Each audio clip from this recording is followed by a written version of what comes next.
Mr. Silent Channel. Ang muling pagsilang. Kabanata 271 hanggang 280. Ikinwento ni Hong Dali kay Yu Meichin at sa iba pang mga bata ang kanyang maluwalhating kwento, mula sa konsyerto hanggang sa pagbili ng bahay at lupa, hanggang sa kasunod na pagpupulong ng pamilya para iligtas ang malaking pagong. Ang sinabi niya ay tinatawag na ang langit ay nag-uumapo sa pananibik, at ilang mga bata ang pumalakpak at nagpalakpakan, nagsisigawan at nagsasaya. Sa the same time, on the other side of the ocean, there is beauty and beauty, Hollywood. Isang malaking conference room. Sa gitna ng conference room ay isang malaking round table. May 8 upuan sa paligid ng round table, at may isang tao na nakaupo sa bawat upuan. Sa oras na ito, ang ilaw sa silid ay sadyang madilim, na ginagawang mahirap para sa lahat na makakita ng malinaw, at ito ay puno ng isang pakiramdam ng misteryo. Ngayon, ang okasyon kung saan naroroon ang 8 taong ito ay isa sa pinakamahalagang pagpupulong sa Hollywood, ang round table. Ang 8 tao na maaaring maupo dito ay lahat ng nangungunang mga numero mula sa mga pangunahing kumpanya sa Hollywood. Masasabing sila ang klase ng mga tao na ilang beses na kayang pakiligin ang entertainment industry sa pamamagitan lamang ng pagtapak ng kanilang mga paa. Masasabing sa tuwing may roundtable meeting, ito ay kapag ang Hollywood ay humaharap sa mga pinakamahalagang bagay. Sa sandaling ito, isa sa 8 tao ang may hawak na ulat sa kanyang kamay at dahan-daang nagbabasa. Si Hong Dali ay ang nag-iisang anak na lalaki ng pamilya Hong at ang pamilyang Hong Wigyu, isang higanteng pamilya sa kaharian ng langit. Siya ay walang ginagawa at hindi ginagawa ng maayos ang kanyang trabaho. Siya ay binyansagang super alibughang anak. Gayunpaman, napakaswerte ng taong ito. Gusto niyang makisali sa anumang industriya, ngunit kumikita siya ng malaki sa lahat ng kanyang ginagawa. Kamakailan, nailigtas niya ang malaking pagong na si Xuanwo, na nag-trigger ng pagdating ng panahon ng pag-unlad ng ekonomiya sa kaharian ng langit. Ang boses ng taong nagbabasa ng dokumento ay malabong si James, na nakipag-ugnayan kay Hong Dali noon. Well, ito ay mga pangkalahatan lamang. Mayroon ka bang anumang partikular na nilalaman? Sa oras na ito, isang medyo may edad na lalaki na nakaupo sa kabilang panig ang nagtanong, "Mahal na James, alam mo, ito lang ang mga ito, para sa amin wala itong epekto. Ang tanging impormasyon na nakuha ko mula sa impormasyong ito ay isang napakaswerteng tao, wala nang iba pa." Specific, nang banggitin niya ito, walang magawang ibinuka ni James ang kanyang mga kamay. Kung tutusin, ang taong ito ay kamakailan lamang na pumasok sa aming larangan ng pananaw. Ang pagsisiyasat ng mga nakatataas ay medyo huli na. Hindi kami makakuha ng tiyak na impormasyon sa maraming bagay, at ang mga nakatataas ay walang magawa. Gayunpaman, ang Hong Dali na ito ay karaniwang ginagawa ang lahat, at siya ay walang sinuman. Walang magagawa ang aming mga opisyal ng intelihensya tungkol sa partikular na target. Ang tanging alam namin ngayon ay napakaswerte ni Hong Dali. Walang magawang sabi niya, at totoo nga. Si Hong Dali ay nakikibahagi sa halos lahat ng antas ng pamumuhay. Isang araw ay nakikibahagi siya sa catering, sa susunod ay nakikibahagi siya sa real estate, at kinabukasan ay naglalaro siya sino ang makakakuha ng eksaktong impormasyon tungkol sa gayong tao. Nagbibiro lang. Ang isa naman ay ngumiti ng nakakainsulto at nagsabi, "Kami sa Hollywood ay hinihiling na sugpuin si Hong Dali, ngunit wala kaming kahit na detalyadong impormasyon. Paano namin ito magagawa? May mga alamat ng 4 na banal na hayop sa kaharian ng langit mula noong sinaunang panahon. Ngayon na ang isa ang snapping turtle ay sadyang itinaguyod at sinasamba ng kaharian ng langit, na may malaking epekto sa moral ng pagong. Hindi matagumpay, ano ang maaari nating gawin upang sugpuin ang moral ng kabilang partido? Anong meron ako? Paraan. Nagkibit balikat si James, ang kaharian ng langit ay palagi nating pinakamahalagang kaaway. Imposibleng maglunsad ng digmaan, kaya maaari lamang nating labanan ng isang digmaang pang-ekonomiya. Sa totoo lang, kasalukuyan kong hinihiling ito. Wala na tayong magagawa. Hindi mahalaga kung wala kaming iba pang mga pagpipilian, Ginoo.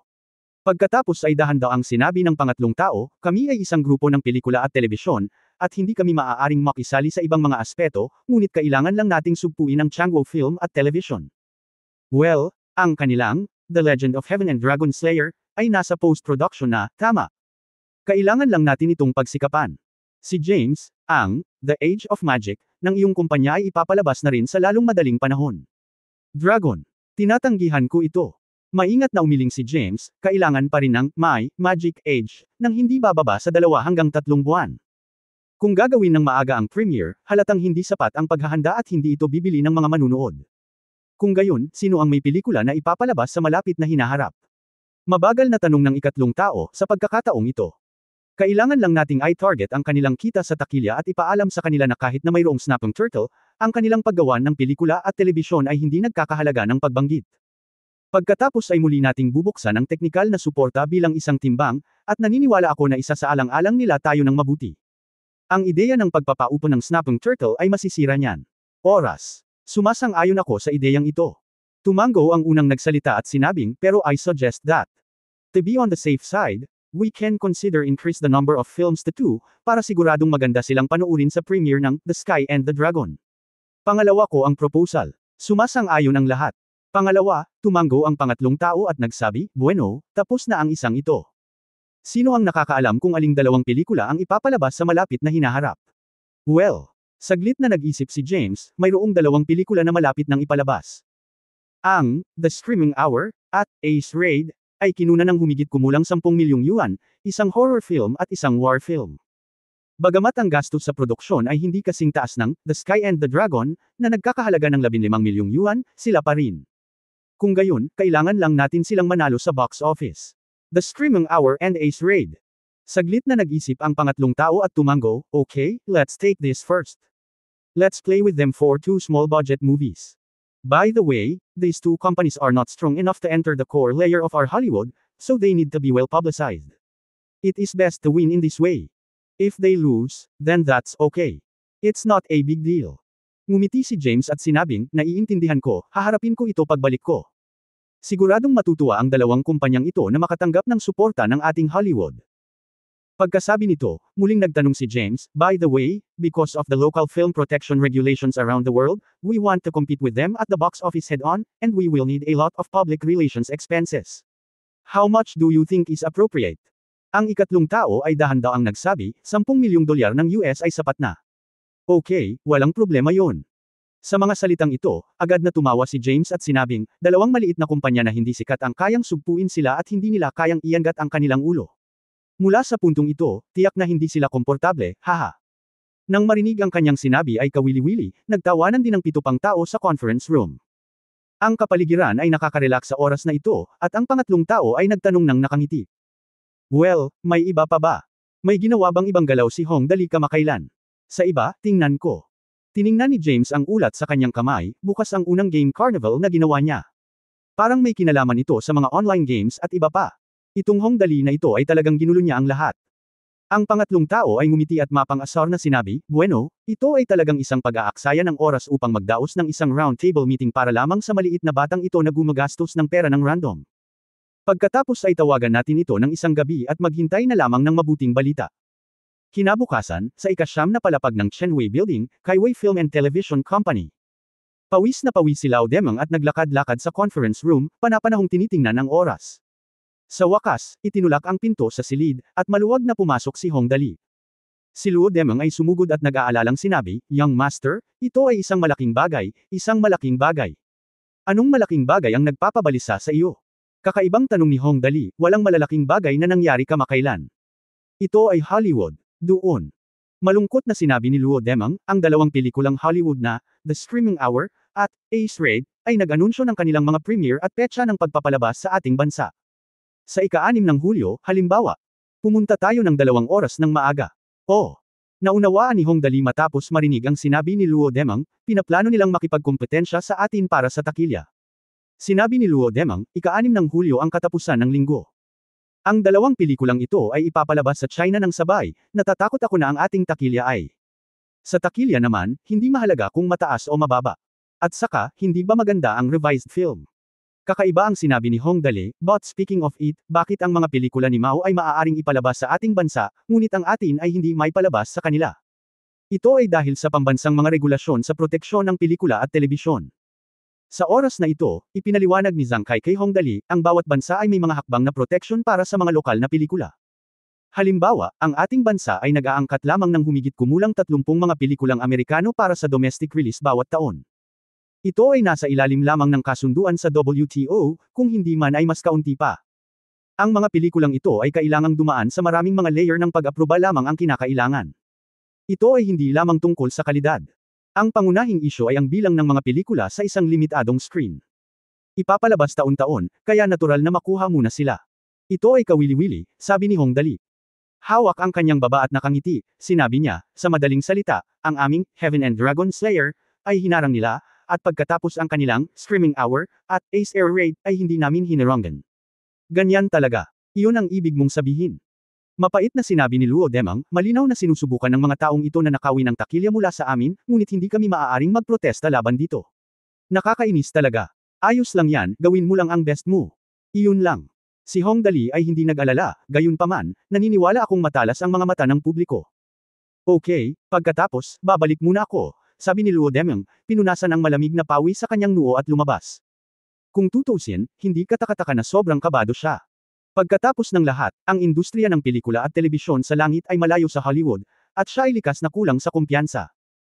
Ngayong nabalitaan niyang nakikipagkumpetensya sa kanya ang mga blockbuster ng Hollywood sa takilya, kahit sino ay hindi sigurado. Walang pakialam si Hong Dali. Ang mga aklat ni Jin Yong-jin ay naibenta sa 12-dosenang mga bansa sa mundo. Ang mga plot sa Arms and Legs ay halos lahat ng magagandang bagay. Talagang hindi siya naniniwala na hindi siya kayang talunin ng Arms and Legs sa takilya. Sister Kai, nasaan si Xiaoyi? Pagkalabas ni Lao Demang, tumingin si Hong Dali kay Zhang Kai at nagtanong, mukhang lumabas siya pagkarating niya rito. Alam mo ba kung saan siya nagpunta? Young Master, nakalimutan mo. Ngumiti si Zhang Kai at sinabing, ngayon ang araw ng unang laro ng karnabal. Nagpunta roon si Xiaoyi upang suriin. Oh, nakangiting sabi ni Hong Dali, talagang nakalimutan ko iyon. Sabay-sabay tayong tingnan ito sa gabi. Ika-28 ng Hunyo taong 2014, Biyernes. Sa alas 7:30. Sa gabi, ang kalsada sa labas ng pasukan ng West Fourth Ring Stadium ay napuno ng mga tao, ang mga pulang bandila ay kamakaway, ang mga gong at tambol ay kamakaway, ang mga paputok ay sumasabog, ang unang online game carnival ay opisyal na binuksan. Esports. Ito ay isang bagong kaganapan. Ito ay isang katagang hindi pa naririnig ng mga tao. Hindi naisip ng mga tao na ang mga laro ay maaaring maging isang mapagkompetensyang kaganapan. Sa oras na ito, hinailan ng mga security guard ang isang mahabang kordon at pinalibutan ang buong West Fourth Ring Stadium. Gayunpaman, sa kabila nito, hindi pa rin nila napigilan ang pag-usisa ng mga tao. Libo-libong mga mahilig sa laro ang naglakad patungo sa West Fourth Ring Stadium. Ang eksena ay maihahambing sa isang nakakostyum na pelikula sa digmaan. Napakaraming tao sa paligid na desperadong sumusulong. Sa isang sulyap, may mga ulo sa lahat ng dako. Dahil dito, nabigla ang 1,000 security guard sa pinangyarihan. Napakaraming tao. Ang security guard ay may hawak na loudspeaker at patuloy na sumisigaw, lahat, mangyaring panatilihin ang order, order. Libre ito, huwag mag-alala. Okay lang naman pala kung hindi siya sumigaw, pero nang sumigaw siya, mas lalong nagsisiksikan ang mga tao, libre lang naman.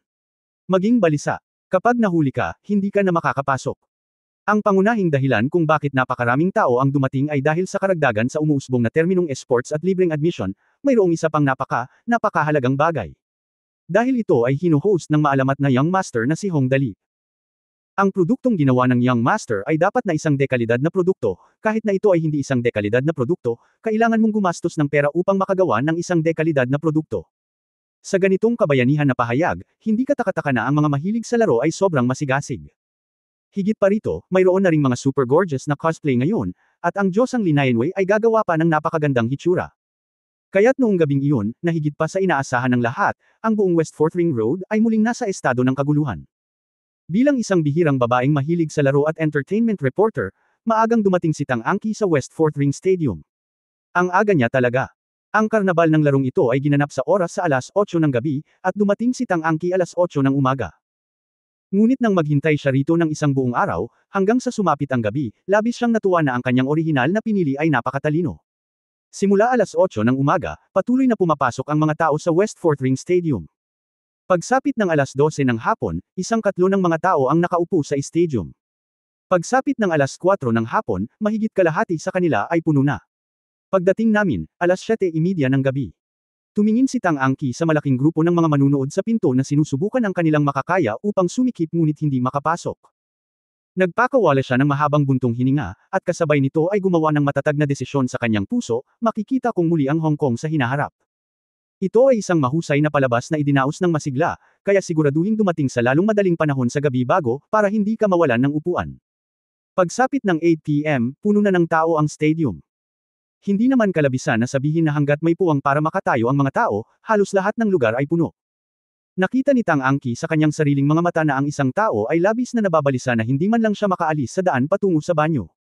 Sa huli, dahil sa desperasyon, ang taong iyon ay halos lumakad sa ulo ng lahat. Ang mga inihatid palabas, kung hindi sila inihatid palabas, talagang basa ang kanilang pantalon. At sa pagsapit ng gabi, nagsimula na ring magbago ang gitna ng gymnasium. Isa itong malaking hexahedron na dahan-daang tumataas. Ito ay inilagay sa lupa noon, na natatakpan ng isang mantle. Hindi pa rin malinaw na makita ni Tang Angki kung ano iyon.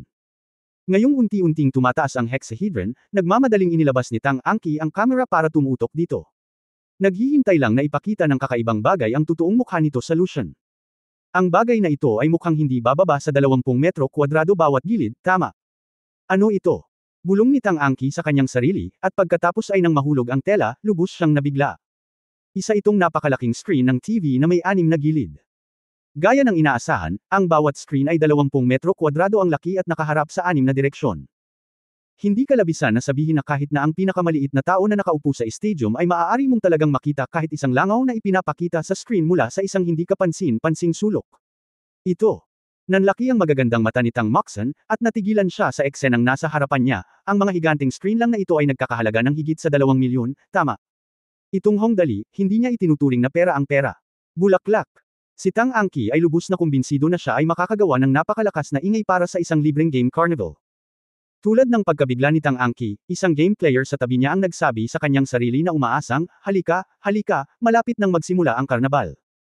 Para bang upang kumpirmahin ang kanyang mga sinabi, lahat ng ilaw sa buong stadium ay agad na namatay lahat, at pagkatapos ay lumiwanag ang malaking hexahedron screen.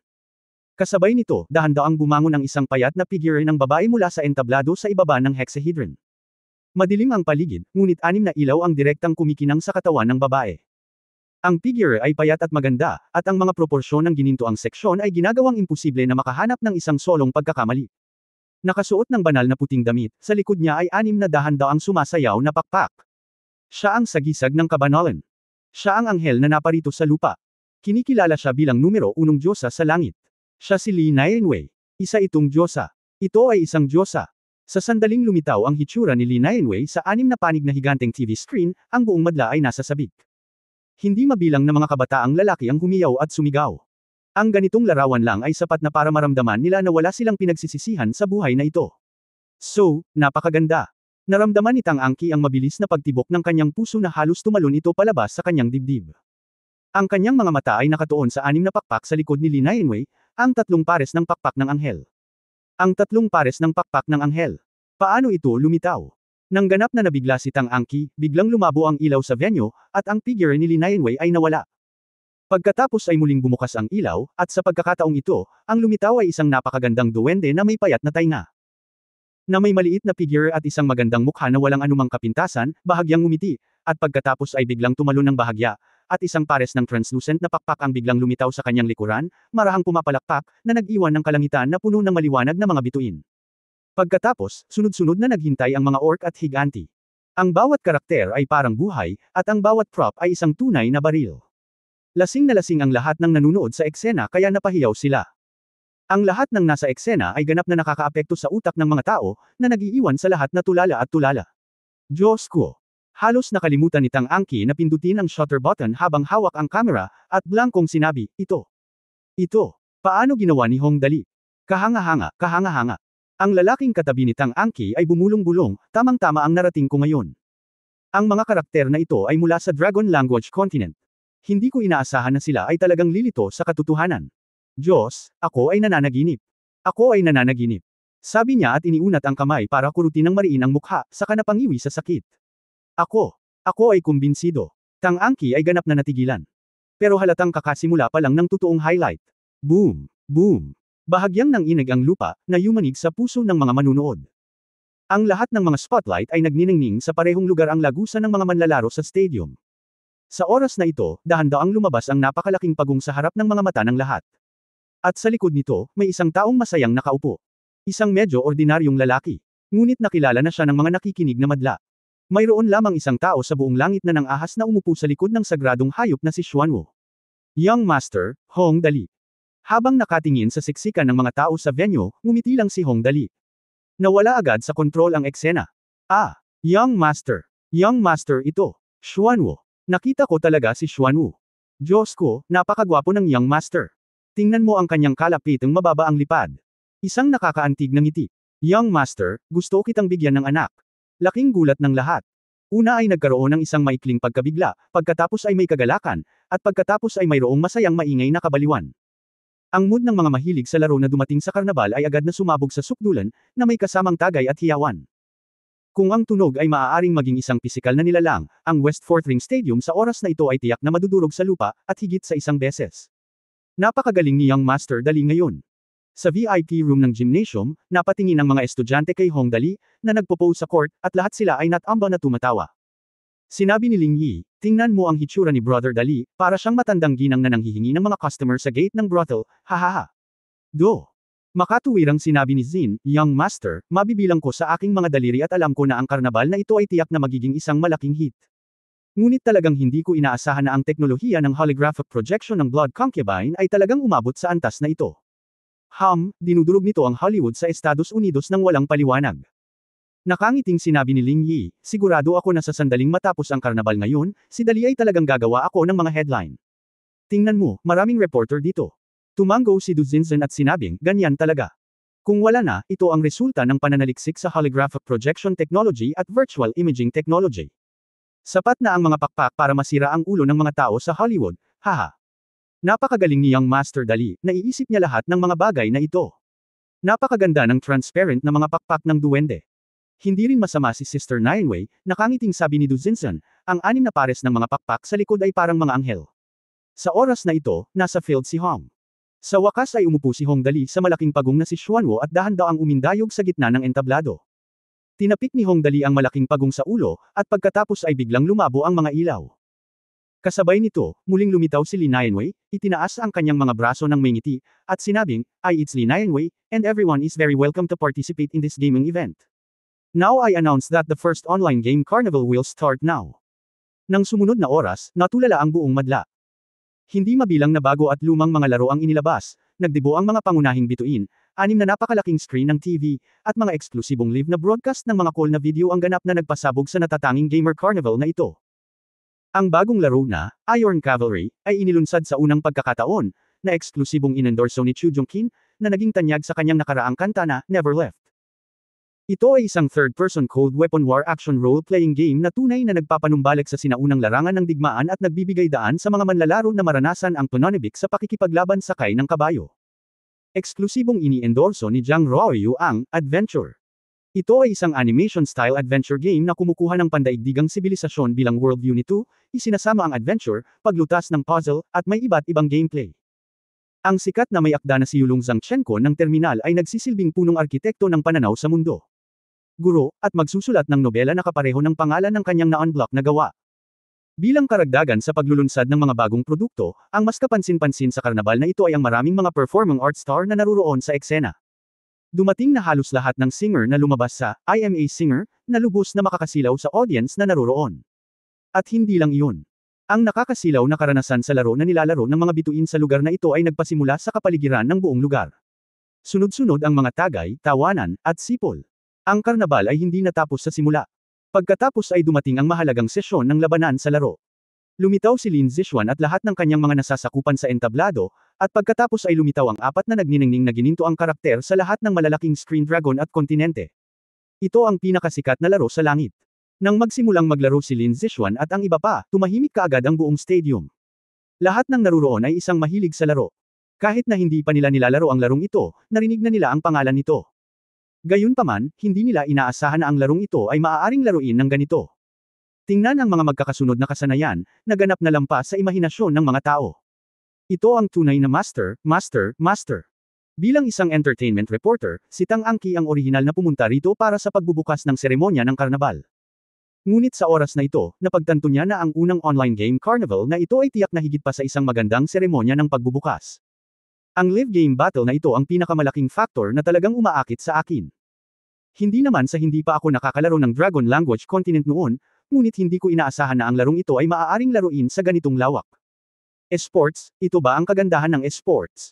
Pagkatapos ng ilang labanan sa screen, si Tang Angki ay ganap na natalo. Matapos matigilan ng isang buong minuto, si Tang Angki ay nanginginig ng husto, at pagkatapos ay kumuha ng litrato gamit ang kanyang kamera, ito na. Hanggat ang mga larawang ito ngayon ay inilabas, tiyak na magiging mga headline ito. Talagang. Hong Dali, talagang lumikha ng isang hindi pa naganap na mapagkompetensyang kaganapan. Esports, ito ay esports. Tingnan mo, mas mahina ang labanan kaysa sa larangan ng digmaan. 10:00 ng gabi, matagumpay na natapos ang unang game ng Carnival. Ang mga nasa sabik na manlalaro ay nag-aatubili na umalis at hinarangan ang lahat ng mga pintuan ng stadium. Hindi mabilang na mga tao ang tumatawag sa mga kaibigan at nag-iimbite sa kanilang mga kamag-anak at kaibigan na maghanap ng paboritong larong sa salihan. Kinabukasan, naging headline ng Heavenly Kingdom Morning News ang Grand Carnival. Isang malaking headline ang kumuha ng 1/3 ng pahina ng pahayagan, ang pag-usbong ng isang bagong henerasyon ng mapagkompetensyang sports, na tinatalakay ang mga hinaharap na prospect ng esports. Sa tanghali, ang sabay-sabay na live broadcast ng Carnival sa Cool Video Station ay lumampas sa 4 na milyon. Sa hapon, mayroong kabuuang 1,785,871 na mga post tungkol sa Game Carnival sa lahat ng mga search engine, at tumataas pa rin ito ng husto. Ang mga pag-download ng high-definition na video ng eksena sa Carnival ay umabot ng 2,564,788 beses. Sa gabi, ang mga pangunahing kumpanya ng paglalaro ay madalas na nagulat ng magandang balita, at ang bilang ng mga tao na online sa server ay tumaas ng hindi bababa sa 10% puntos. Sa ikatlong araw, Sabado, puno ang bawat bar sa buong bansa, at hindi mabilang na mga manlalaro ang nagsimulang sumugod sa laro upang lumaban, para lang maranasan ang kilig ng PK. Sa ika-4 na araw, inanunsyo ng Pangulo ng Mungzin Network Group na si Liu Mungzin na nagsimula na ang paggawa ng isa pang bagong pure battle game na Dreamblade Tower League, na dinisenyo ni Hong Dali at teknikal na suportado ng Mungzin Network. Pagkatapos, naglabas si Liu Mungzin ng ilang setting ng karakter ng bayani. Sa isang iglap, kumukulo ang buong internet. Direktang tumaas ng 23 percentage points ang shares ng Mungzin Network Group. Sa maliit na conference room sa ika-9 na palapag ng Chenwei Building. Sir, Great Elder, hawak ni Ling Xiaoyi ang isang ulat sa kanyang kamay at gumagamit ng isang laptop para magsagawa ng isang video conference kasama sina Hong Weigyu at Hong Tu. Ang buong halaga ng karnabal ng larong ito ay nakalkula na. Well, magkano ang total? Sabihin mo agad. Hinaplos ni Elder Hong Tu ang kanyang balbas at sinabing, maraming ingay sa pagkakataong ito. Ang balita tungkol sa karnabal na ito ay nasa lahat ng dako. Karaniwan, sa palagay ko ay hindi maaalala ito ng sinumang naglalaro. Tama iyon. Sa oras na ito, nakangiting sinabi ni Hong Weigyu, Tatay, sa totoo lang ay hindi gaanong karami ang naglalaro, ngunit lahat ng tao ay naghahanap ng bagong bagay, at sa pagkakataong ito ay ginawa nilang masigla at kapanapanabik ang karnabal. Sa maraming bituin na sumusuporta sa palabas at hitsura ni Xuanwo, hindi nakakagulat na ito ay napakapopular. Ngunit ang mas gusto ko sa pagkakataong ito ay talagang hindi nawala ng pera ang karnabal. No wonder na curious siya. Speaking of which, hindi talaga sinayang ni Hong Weigyu ang milyon-milyong ipinuhunan niya. Sa mata, ngunit ang problema ay nakasalalay sa mga resulta. Matapos mamuhunan ang pera, ito ba ay gagawin o mawawala?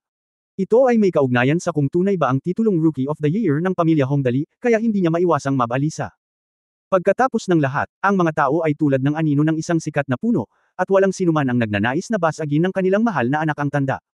Master, kung titingnan mo lang ang eksena, ito ay isang kawalan. Nakangiting sinabi ni Ling Xiaoyi, pag-upa ng venue at pagpapatayo ng entablado, maraming pera ang namuhunan sa lahat ng 6 na malalaking screen, ang kabuuan ay 418. 10,000. Well, normal lang iyon. Tumango si Hong Weigyu, kung tutuusin, libre ang venue. Magkano ang iba pang kita? Ang lahat ng mga bayarin sa lugar ay libre, at ang pagkawala ng 4.18 milyon ay hindi karaniwan.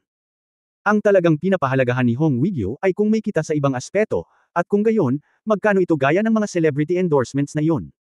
Ang kita mula sa ibang aspeto ay napakaganda pa rin sa kasalukuyan.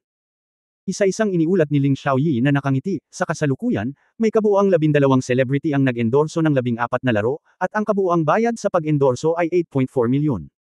Ang average na bayad sa pag-endorso na binabayaran ng bawat kumpanya ng paglalakbay ay 700,000. Matapos marinig ang mga salita ni Ling Xiaoyi, huminga sina Hong Weigyu at Hong Tu. Okay, this time triple na ang tubo. Kung ibabawas ang bahaging ibinigay sa mga kilalang tao, magkakaroon ng 4 na milyon ang Hong Dali nang walang anumang problema.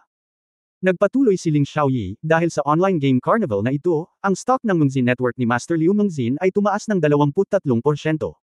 Sa madaling salita, ito ay katumbas ng pagtaas ng humigit kumulang 80 milyon sa kabuuang mga asset, at dahan-dahan pa rin itong tumataas. Pinunasan ni Hong Weigyu ang kanyang malamig na pawis. Alam niya na ang mga bagay na nilikha ni Hong Dali ay madalas na nauugnay sa mga stock, ngunit sa pagkakataong ito, ang presyo ng stock ni Liu Mungzin ay tumaas ng 23%. Ngayon ay tila walang nawala sa kanya sa pakikipag-usap sa kanyang pinakamamahal na anak. Nang inag ang balbas ni Hong Tu sa gilid, at lumingon siya kay Muyaksi, na nasa hindi kalayuan sa likuran niya at sinabi kay Muyaksi, ang pinakatalentadong tao sa pamilya, Yaksi, narinig kita. Ganun ba? Ipinahayag ni Muyoxi ang kanyang hinaing, narinig ko ito, Great Elder, ngunit hindi ko maintindihan kung ano ang nangyari kay Master Dali. Ang prodigalism ay isang teknikal na trabaho, paano ito madaling mauunawaan? Sinabi ito ni Muyoxi, at naunawaan ito ng husto ni Hong Tu, hindi niya inaasahan na kikita si Hong Dali sa online game carnival na ito. Akala niya noong una ay kikita lang siya ng pera para sa mga tiket at peripheral na produkto, ngunit tinawag niya lang siyang ang presyo ng stock ng Liu Mengzin Company ay tumataas, at ang kabuuang asset ay 70 hanggang 80 milyon. Pagkatapos ay kailangang ipagpatuloy ni Ling Xiaoyi ang pag-uulat, ang mga nakapaligid na modelo, damit, relo, sticker, at iba pa. Ay nakatanggap ng kabuuang 1.2 milyon na dibidendo. Mga makapangyarihang inumin bilang eksklusibong inumin para sa online game na karnabal na ito, ang dami ng benta ay tumaas ng 15% kumpara sa nakaraan, kaya tumaas din ng malaki ang 10% na bahagi ni Master Dali. Tumango si Hong Weiguo, well, okay lang.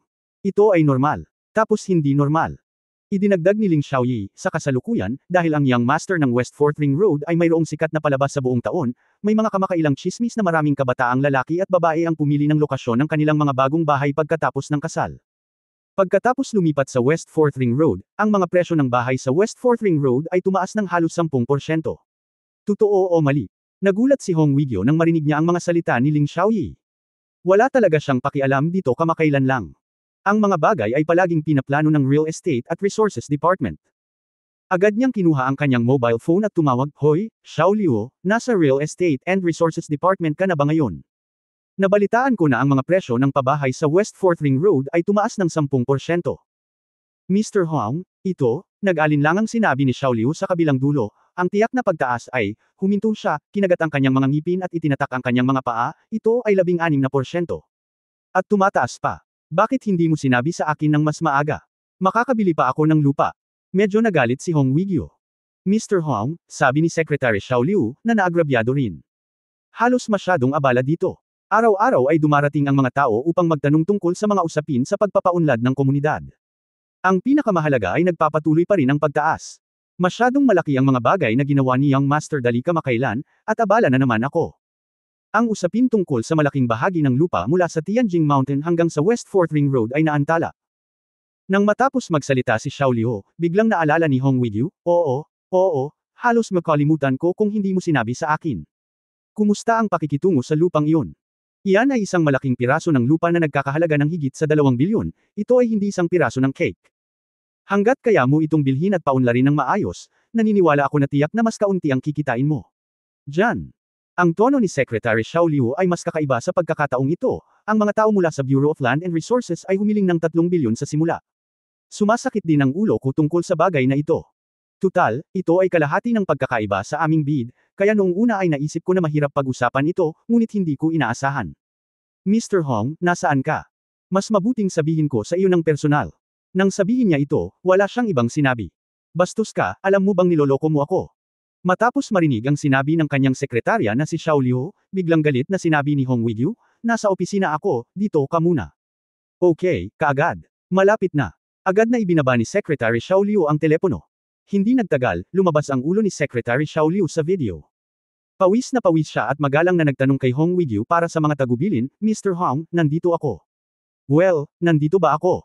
Habang nagsasalita siya, tumingin siya sa laptop na nakalagay sa desk ni Hong Weiguo. Malinaw na hindi may lalabas ang balitang ito. Sabihin mo lang sa akin, lahat tayo ay sariling mga tao. Tumango si Hong Weiguo bilang pagsang-ayon. Kung pag-uusapan, hindi pa nakikilala ng kalihim na si Xiao Liu sina Ling Xiaoyi at Hong Tu, kaya ang paghingi muna ng mga tagubilin ay isang modelo ng pag-iingat. Iyon lang. Noong una, plano ng Bureau of Land and Resources na ibenta ang lupa sa halagang 3 bilyon, ngunit nang maglaon, sa hindi malamang dahilan, binago ang mga kondisyon. Sinabi ni kalihim Xiao Liu, ang mga kondisyon ngayon ay mas maganda kaysa sa pagbili nito ng direkta. Ito ay mas epektibo sa gastos. Ito ay nakakagulat. Sina Hong Weiguo at Hong Tu ay parehong nagsabi ng, ngunit intuitively nadama ni Xiaoyi na ito ay dapat na nauugnay kay Hong Dali, at ito ay lubos na nauugnay. Tama, huminga ng malalim si Secretary Xiao Liu at sinabi, biglang binago ng Bureau of Land and Resources ang mga kondisyon, at pagkatapos ay nagbago din ng taong dumating para makipag-usap sa akin. Napaka-misteryoso ng pagkakakilanlan ng taong pumasok, at napakahiwaga rin ng sinabi niya. Kakaiba, kapalit, sa Bureau of Land and Resources. Huminga si Hong Weiguo. Iyan ang Bureau of Land and Resources, ang tunay na departamentong may tunay na kapangyarihan. Sino ang may ganoong kalaking mukhaang ng ahas na hilingin sa kanila na baguhin ang mga tao upang makipag-ayos sa mga tuntunin? Pwede bang? Sa pag-iisip nito, hindi bababa sa 80% sigurado si Hong Weigyo na talagang ito ang taong ipinadala ng hepe. Tama, sinabi ng kalihim na si Xiao Liu, sinabi sa akin ng bagong ipinadalang tao sa sandaling siya ay dumating na siya ay ibinaba upang tanggapin ang buong responsibilidad para sa bagay na ito, at pagkatapos ay gumawa siya ng mga kondisyon, at ang mga kondisyon ay napakasimple. Anong mga kondisyon? Sabi ni Hong Weigyo na sobrang curious. Kung may ipapadala ang pinuno, anong mga kondisyon ang kanilang iaalok? Sinabi niya na ang lupain ay hindi nagkakahalaga ng 1 sentimos at maaaring paunlarin ni Young Master Dali. Gayunpaman, hindi niya idinetalye ang mga partikular na kondisyon. Sinabi lamang niya na sasabihin niya ng personal kay Mr. Hong pagdating ng panahon, at dapat pumayag si Mr. Hong. Kasabay nito, ipinangako niya na ito ay magiging masaya kang tanggapin ang mga kondisyon. Si kalihim Xiao Liu mismo ang nagsabi ng hindi maipaliwanag, pagkatapos bago siya umalis, sinadya man o hindi sinasadya, sinabi niya na ang lupain ay mabuti para sa pagbuo ng elektronikong teknolohiya at mga base ng entertainment sa pelikula at telebisyon. Isang pangungusap, at pagkatapos ay wala na. Pagdaragdag ng kondisyon sa gayong walang kabuluhang pangungusap. Nataranta ang ilang taong naruroon. Saglit na nag-isip si Hong Weigyo, pagkatapos ay ikanaway ang kanyang kamay, naiintindihan ko, maaari ka munang bumaba. Oo nga pala, huwag mong sabihin kahit kanino ang tungkol sa bagay na ito. Alam ko. Agad na umatras si kalihim Xiao Liu. Tai, ano sa tingin mo ang bagay na ito? Matagal na nag-isip si Hong Weigyo at dahan-daang nagsabi, sa kasalukuyan, tila naghahanda ang ating bansa na makipagdigma sa Hollywood. Ang entertainment sa pelikula at telebisyon ay pinagsama sa elektronikong teknolohiya. Well, nag-isip sandali si Hong Tu, pagkatapos ng lahat, ang luya ay maanghang kapag luma, at mabilis niyang natikman ang lasa. Weigyo, isipin mo, ito ba ang kaso? Mabagal na sinabi ni Hong Tu, tungkol sa elektronikong teknolohiya, nagbago ang bansang ito. Ang patakaran ay pagkatapos ng Game Carnival, tama. Anong uri ng teknolohiya ang lalabas sa Game Carnival? May kinalaman sa teknolohiya. Saglit na nag-isip si Hong Weigyo, biglang lumiwanag ang kanyang mga mata. Tatay, ang sinasabi mo ay holographic projection technology. Oo, yun lang. Sumang-ayon si Hong Tu, hindi ba totoo na ang teknolohiya ng holographic projection ay umabot na sa antas kung saan maaari itong tumpak na iposisyon? Ang ating bansa ay kasalukuyang nangunguna. Hindi bababa sa GNLIME ay walang narinig na anumang resulta sa lugar na ito, tama? Oo, naiintindihan ko. Masayang sinabi ni Hong Weigyo, ngayon ang ibig sabihin ng nasa itaas ay ganap na suportahan ang teknolohikal na pag-unlad ni Lin Chuyin. Ang bahaging ito ng lupain ay ibinigay sa atin ng libre upang ipakita ang ating katapatan. Ito ay nasa tabi ng laboratorio ni Lin Chuyin, kaya natural na mas maginhawang magsaliksik ng teknolohiya. Bilang karagdagan, ang tumpak na pagpoposisyon ng holographic projection technology sa Hollywood ay maaari ding gumawa ng mahusay na pag-atake sa bansang Hollywood at ngayon ay may kumpiyansa na pagsulong sa telebisyon, sa Estados Unidos. States. Ganyan talaga dapat. Tumango si Hong Tu, ang batang ito na si Dali ay hindi sinasadyang nalagpasan ang mga teknikal na hadlang ng Hollywood. Ngayon ang ating teknolohiya ay mas advanced kaysa sa kanila, kaya ang bansa ay dapat na nagpaplano na magtayo ng isang pelikula at sentro ng telebisyon tulad ng Hollywood upang direktang labanan ang digmaang pang-ekonomiya na maaari nilang ilunsad sa hinaharap. Bueno, si GNLIME ay palaging pag-alit. Sa ating bansa, ang sitwasyong ito ay posible.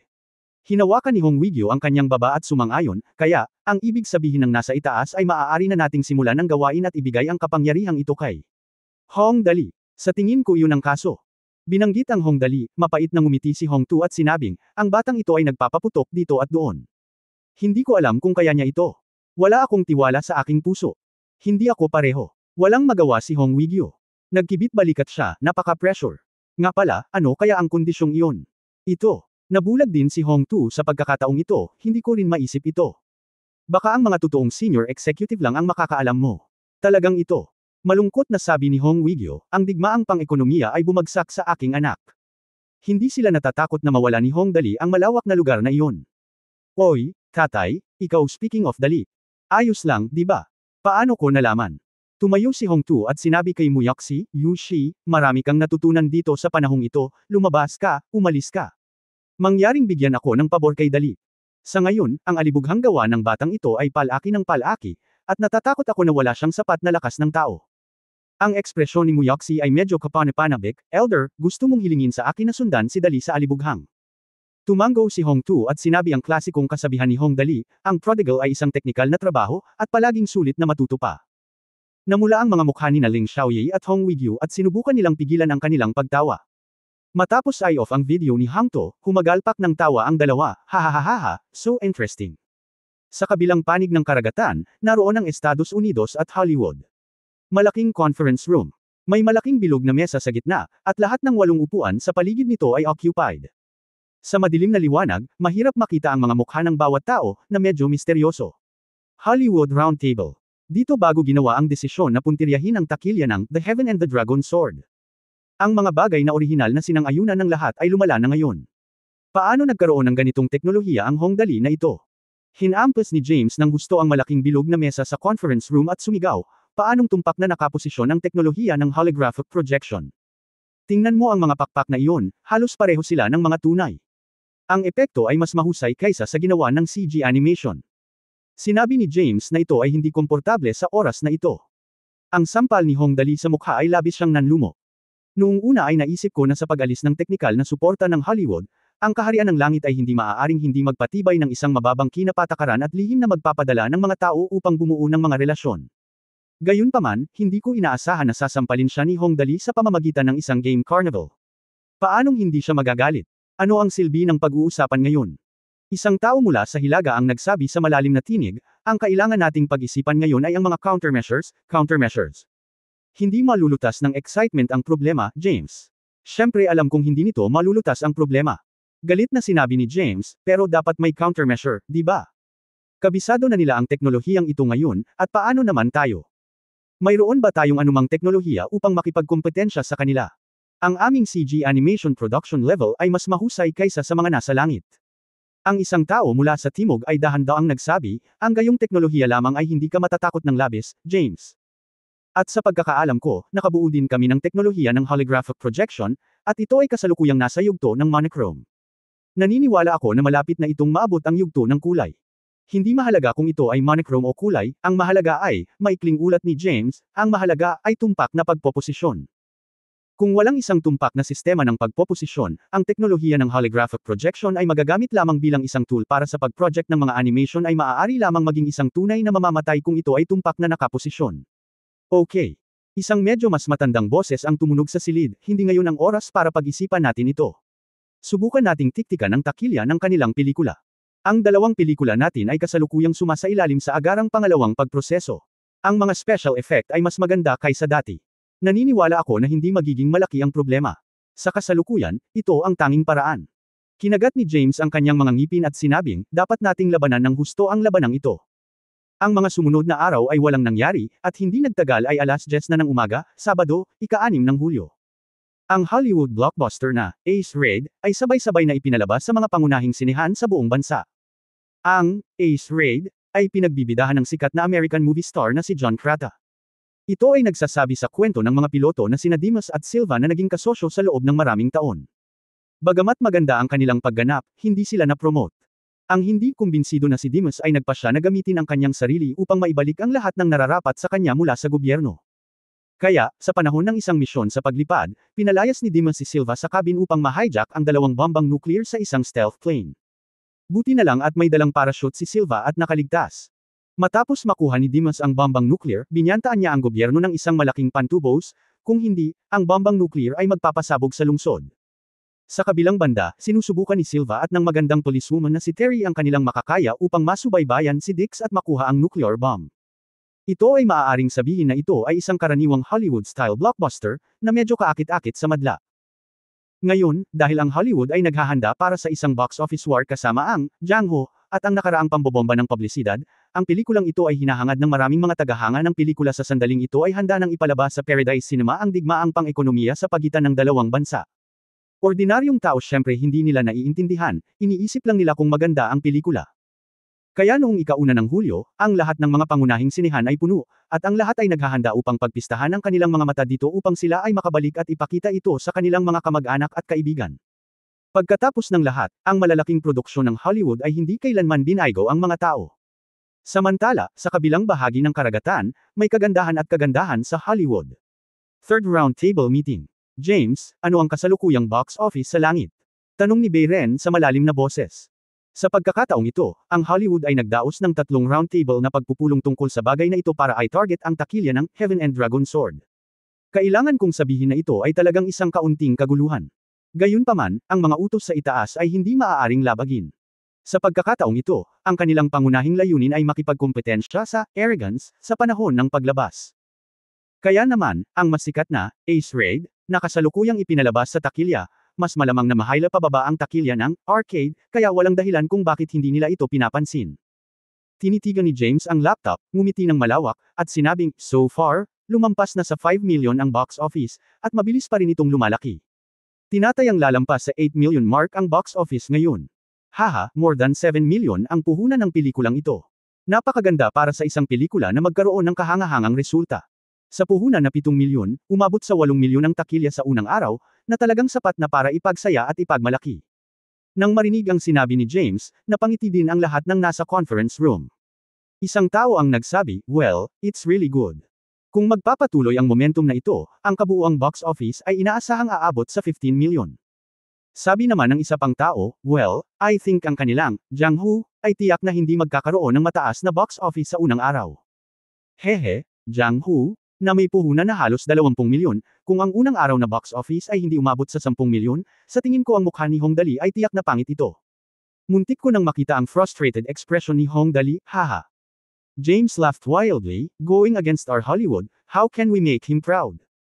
Baka maswerte siya, pero sa takilya, hindi kami umaasa sa swerte. Oo, nakangiting sabi ng pangatlong tao, tingnan natin kung ano ang magiging ekspresyon niya sa pagkakataong ito. Sundan natin ang bilis na ito at ganap na labanan ang industriya ng pelikula sa langit, basta ito ay isang malaking produksyon. Kalabanan natin sila para sa takilya ng pelikula hanggang sa payag silang ipahiram ang pagong. Nagtawanan muli ang lahat, at biglang nagtanong si James, "Gayunpaman, ayon sa mga lokal na regulasyon sa proteksyon ng pelikula sa mundo, hahayaan tayo ng kaharian ng langit na gawin ito. Gusto mo bang ipagpatuloy ito?" Sa katunayan, medyo kakaiba ang pakiramdam ko sa pagkakataong ito. Naitatag na namin ang relasyon doon, ngunit gumastos kami ng maraming pera. Nakangiting sinabi ng ikaapat na tao, may isang matandang kasabihan sa langit. Ang pera ay maaaring gumawa ng pagkakaiba, kaya mahal na James, hindi na kailangang pagdudahan ito. Mabuti naman. Mabangis na sinabi ni James, sa pagkakataong ito, gawin natin siyang isang magandang tagumpay. Langit, pangangasiwa ng estado ng radyo, telebisyon at pagbuo ng pelikula. Haha, Chief, tumawa ang isang nasa katanghaliang gulang na lalaki sa edad na 50, nakaupo sa sofa kasama ang pinuno ng National Security Agency, maraming pera ang ginastos ng Hollywood sa pagkakataong ito, isang buong 10 milyon. US dollars, hehe. Ano ang mga plano ng hepe? Ang hepe ay humigop ng tsaa at sinabing casual, nag-aalok sila ng pera upang mamatay, kaya syempre kailangan nating tanggapin ito. Haha, hindi nila dapat malaman kung ano ang kanilang kalaban sa oras na ito. I guess magkakaroon ng kaunting surprise sa pagkatapos. Ngunit pagkasabi niyan, Chief, maingat na tanong ng nasa katanghaliang gulang na lalaki, sigurado ka bang walang magiging problema sa ating panig? Ang dalawang pelikula ay hiwalay. Ang Jiang-Ho ay isang bihirang pelikulang may malaking budget sa mga nakaraang taon. Napanood ko ito noon at ang mga espesyal na epekto at animation ay medyo maganda. Ngunit kung ito ay makikipagkumpetensya sa Hollywood action blockbuster, ito ay may maliit na pag-asa na magtagumpay. Haha, minamaliit mo pa rin ang apela ni Hong Dali, mahinahong sabi ng hepe, ngayon sa ating Tianjin City, hindi kita kilala. Narinig mo ba ito? Oh, ano yun?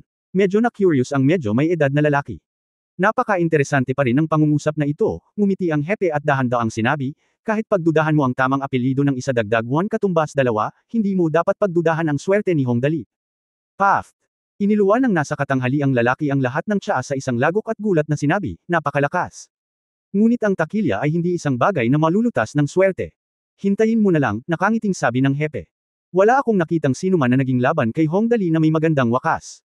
Haha, totoo naman. Sumang-ayon ang nasa katanghaliang gulang na lalaki, totoo yun. Siya nga pala, hepe, pagkatapos itong 10 milyong US dollars. Ipaubaya mo na sa akin, kinuha ng hepe ang bank card na ibinigay ng nasa katanghaliang gulang na lalaki, malamang kakailanganin ni Hong Dali ng pera kamakailan, kaya ang 10 milyon na ito ay maituturing nating pribadong sponsorship para sa kanya, haha. Oo naman. Pagkatapos ay hihintayin ko na lang at tingnan kung ano ang mangyayari sa pagkakataong ito, at tingnan kung anong mga trick ang maaaring gawin ng ating mascot sa oras na ito. Ika-6 ng Hulyo, 1:00 ng hapon. Ang unang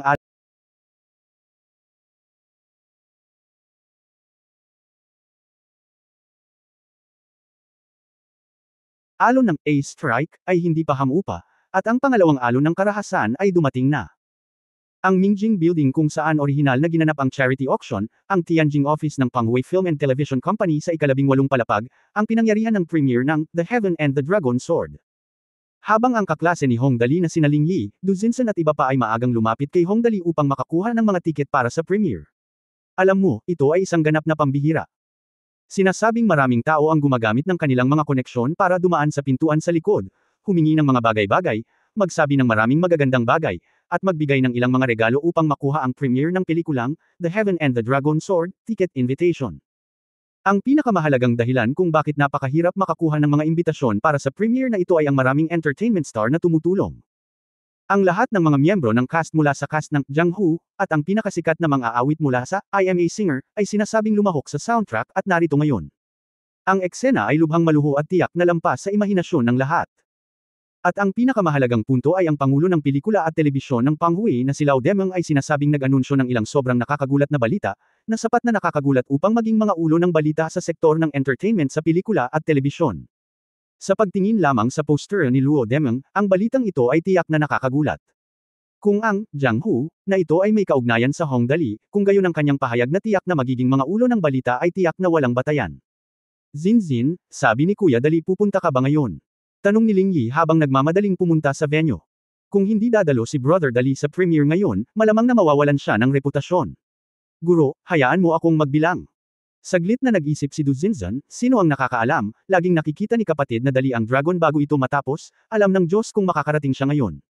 Bamulong si Gigi Ruo sa gilid, hindi ko nakita. Baka hindi pa dumarating ang motorcade ni Master Dali. Sayang hindi pa dumarating. Umiling si Ling Yi. Dahil dito, nang makarating ang iilang tao sa ika-18 palapag kung saan matatagpuan ang opisina ng Panghui Film and Television sa Tianjin, natigilan sila sa kislap ng puting ilaw. Nagsisiksikan sa pasukan ang mga reporter mula sa major media, na may dalang mahahabang baril at maiikling kanyan sa kanilang mga balikat, may bitbit na mga notebook, at may hawak na recorder sa kanilang mga kamay. May hindi bababa sa 4 o 500 tao sa karamihan. Pagtingin sa explosive momentum, halos ilagay na nila ang microphone sa bibig ng mga bisita. Sa kabutihang palad, si Ling Yi at ang kanyang partido ay hindi mukhang malalaking bituin sa unang tingin, at agad silang dinala ng mga tauhan sa pasilyo sa tabi nila. Kung tutuusin, ang red carpet sa gitna ay para lockerin ng mga crew, artista at mga bituin. Biglang may sumigaw at dumagsa ang mga tao sa lupa. Isang grupo ng mga excited na reporter ang sumugod, nandito na si Director Lin. Lumingon si Ling Yi at ang iba pa at nakitang natatakpan ng damit ang taong dumating. Malaki at maliit, may lollipop sa kamay at dinilaan, ito ay walang iba kundi si Direk Lin Hao.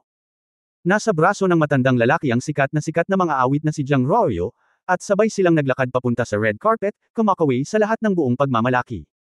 Biglang nag-click ang mga kidlat, mas siksik kaysa patak ng ulan. Director Lin, ako si Tang Angqi, isang reporter mula sa Star Weekly Magazine. Ngayon ang pinaka-inaabangang Heaven and Dragon Sword, Jiang Ho, ay malapit nang ipalabas.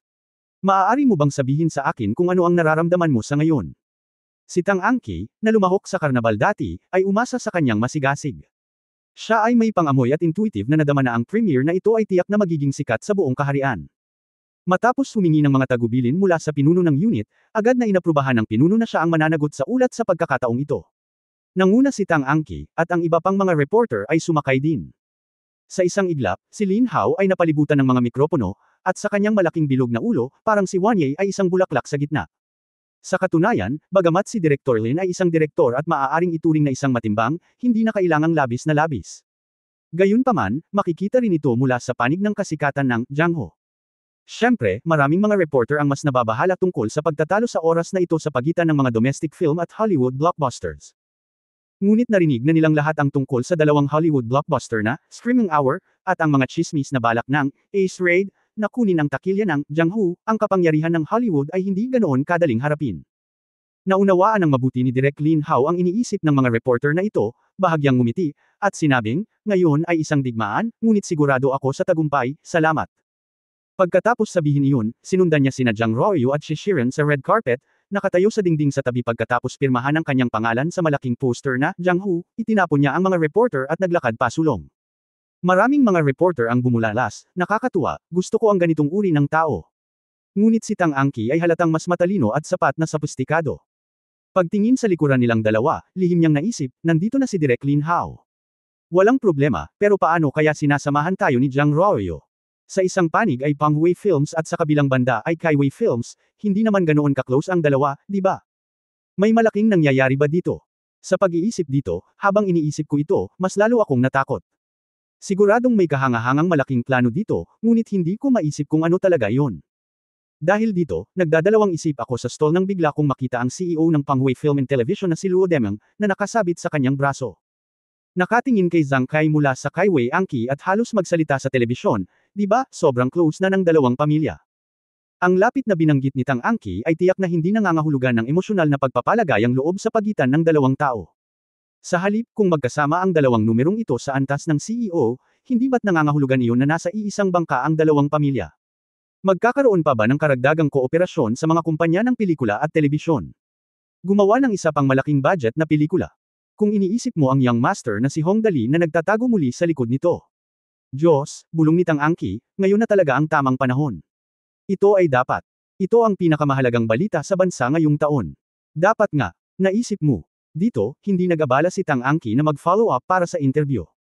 Nagmamadali siyang tumakbo sa pinto para ipakita ang imbitasyon sa staff at pumasok sa main venue ng premiere. Mga tanga, ano kayang gagawin nila para sa mga interview? Dalawa lang ang pwede nilang kuhanan. Mga litrato lang. Ang pinakamahalagang bagay ay upang samantalahin ang maliit na bilang ng mga tao at pumasok at sakupin ang mga pinakakapaki-pakinabang na upuan ng reporter na pinakamalapit sa rostrum. Sa gitna ng rostrum sa premiere hall ay isang malaking poster ng pelikula, kasama ang lalaki at babaeng bida sa gitna. Ang hindi kapani-paniwalang cool na musisyaw na may pulang birthmark sa gitna ng kanyang noo ay nasa kaliwang bahagi ng poster, at ang higanteng pagong na si Xuanwo ay nasa kanan. Ang hubad na poster ay agad na nakakuha ng atensyon ni Tang Angki, lalo na kay musisyaw. Si Tang Angki ay hindi makaalis ng tingin dito saglit, bumubulong, ang taong ito ay. Pagkatapos ng ilang sulyap pa, sigurado na siya sa oras na ito. Sa ganitong gwapong karakter, siguradong hindi magiging masama ang takilya ng pelikulang ito. Sa oras na ito, karamihan sa mga upuan sa gitnang bulwagan ay napuno, at iyon ay mga tagahanga ng pelikula na maagang pumasok sa pintuan. Maagang dumating si Tang Angki, at isang malaking grupo ng mga tulala na reporter ang hamarang sa pinto. Halos lahat ng upuan ng reporter ay walang laman. Mabilis na nakahanap si Tang Angki ng upuan malapit sa harapan para tapusin ang kanyang trabaho. Iyon lang. Kadalasan ay may mga numero ng upuan sa mga ganitong okasyon, kaya desididong kinuha ni Tang Angki ang kanyang mobile phone at tumawag, Mr. Sha, nasa premiere ako. Inaasahan na may malalaking balita na ilalabas ngayon. Maaari mo ba akong tulungang sakupin ang upuan? Posisyon sa pagraranggo. Iniulat ni Tang Angki ang unang online game carnival na halos arbitraryo, at nakamit ang malalaking resulta, maging ang benta ng Star Entertainment Magazine ay tumaas ng 20%. Ngayon sinabi niya na magkakaroon muli ng malaking balita. Si Mr. He sa kabilang panig ng telepono ay gumawa ng mapagpasyang desisyon, sandali lang, tatawagan ko ang kinauukulan sa pinangyarihan. Hindi nagtagal, lumapit kay Tang Angki ang isang kinauukulan at nakangiting nagtanong. Ito ba si MS Tang? Tama. Hiniling sa akin ng manager namin na magdagdag ng isang stool sa front row para sa iyo, ngunit ang kalidad ay medyo mas masama kaysa sa mga narito. Hindi mo ba? Ito ay talagang isang pansamantalang karagdagan. Mukhang malaki na talaga ang ginastos ni Mr. Mapagpasyahang tumanggo si Tang Angki, okay. Salamat ng maaga. Alam mo, hindi basta-basta magdagdag ng mga upuan para sa mga ganitong okasyon. Ang mga unang hanay sa gitna ay mga VIP na upuan, kung saan maaari kang makalapit sa mga bituin at makakuha ng mga libreng inumin. Karamihan sa mga taong iyon ay mga celebrity, entrepreneur at manager sa lipunan. Nabalitaan na ang VIP seat na pinakamalapit sa rostrum ay na-auction sa mataas na presyo na 10,000 yuan, at ang demand ay lumampas sa supply. Kinuha ni Tang Angki ang camera para i-record ang live action. Ito ay isang mahalagang bagay. Siya ay umaasa sa pulong na ito nang bumalik siya sa kumpanya. Gayunpaman, pagkatapos lamang magpalit ng dalawang lente, nakita niya ang isang malaking grupo ng mga teenager na mukhang mga 17 o 18 taong gulang na naglalakad. Ang mga taong ito. Tumingin si Tang Angki sa malaking grupo ng mga tao na pumapasok sa venue. Siya ay medyo nalilito noong una, ngunit kaagad niya itong napagtanto. Ang mga taong ito ay tiyak na mga kaklase ni Young Master Hong Dali. Kung ito ay isa pang mayaman na pangalawang henerasyon, tiyak na hindi siya makakarating ng napakarami ng sabay-sabay. Hindi ako makalusot. Medyo hindi sigurado si Tang Angki. Ang isang grupo ng mga kaklase ni Hong Dali ay dapat na alam ang maraming impormasyon sa loob, ngunit ang problema ay sila ay mga ordinaryong tao kung tutuusin. Parang hindi nararapat para sa isang reporter na tulad ko na magtanong sa kanila. Syempre, para sa mga reporter, hindi isyu ang kahihiyan at lakas ng loob, ang problema ay ang mga taong ito ay nakaupo lahat sa gitnang bahagi, at hindi ako makasiksik. Sa oras na ito, parami ng parami ang mga tao sa bulwagan, at walang pagpipilian si Tang Angki kundi sumuko. Pagkatapos ng lahat, ang gitnang lugar ay puno ng mga heavyweight, at ang isang maliit na reporter na tulad ko ay hindi maaaring maging casual. Nakaraan. Nanlumo ako nang biglang may narinig akong lalaki at babae na nag-uusap sa mahinang boses sa di kalayuan. Damilat ako at nakita kong may mga press credentials sila na nakatali sa dibdib nila. Ang dalawa ay mga mamamahayag mula sa Beijing TV station, ngunit medyo hindi sila comfortable sa kanilang pananamit. Mukhang reporter. Medyo nalilito, si Tang Angki ay nagmadaling lumapit upang kumustahin, narito rin ba kayong dalawa para sa isang interview? Mahina ang boses niya, parang nagbibigay siya ng sikretong code sa mga kasamahang revolusyonaryo. Ah, reporter ka ba talaga? Tumingin ang lalaki sa paligid, ngunit walang tao sa paligid, at bamulong, ang pangalan ko ay Yang Chao, at ito ang aking kasintahang si So Yan. Nandito kami upang suportahan si Master Dali. Oo, binigyan niya ako ng isang piraso ng jade na nagkakahalaga ng higit sa 2 milyong yuan. Laking gulat ni Tang Angki, dapat ay may magandang relasyon kayong dalawa, tama ba? Hindi ko masabi, Yang Chao. Medyo napahiya, ito ay isang casual na relasyon lamang. Nagkataon na nagkita kami sa araw na iyon, at nakilala namin ang isa't isa pagkatapos ng ilang salita.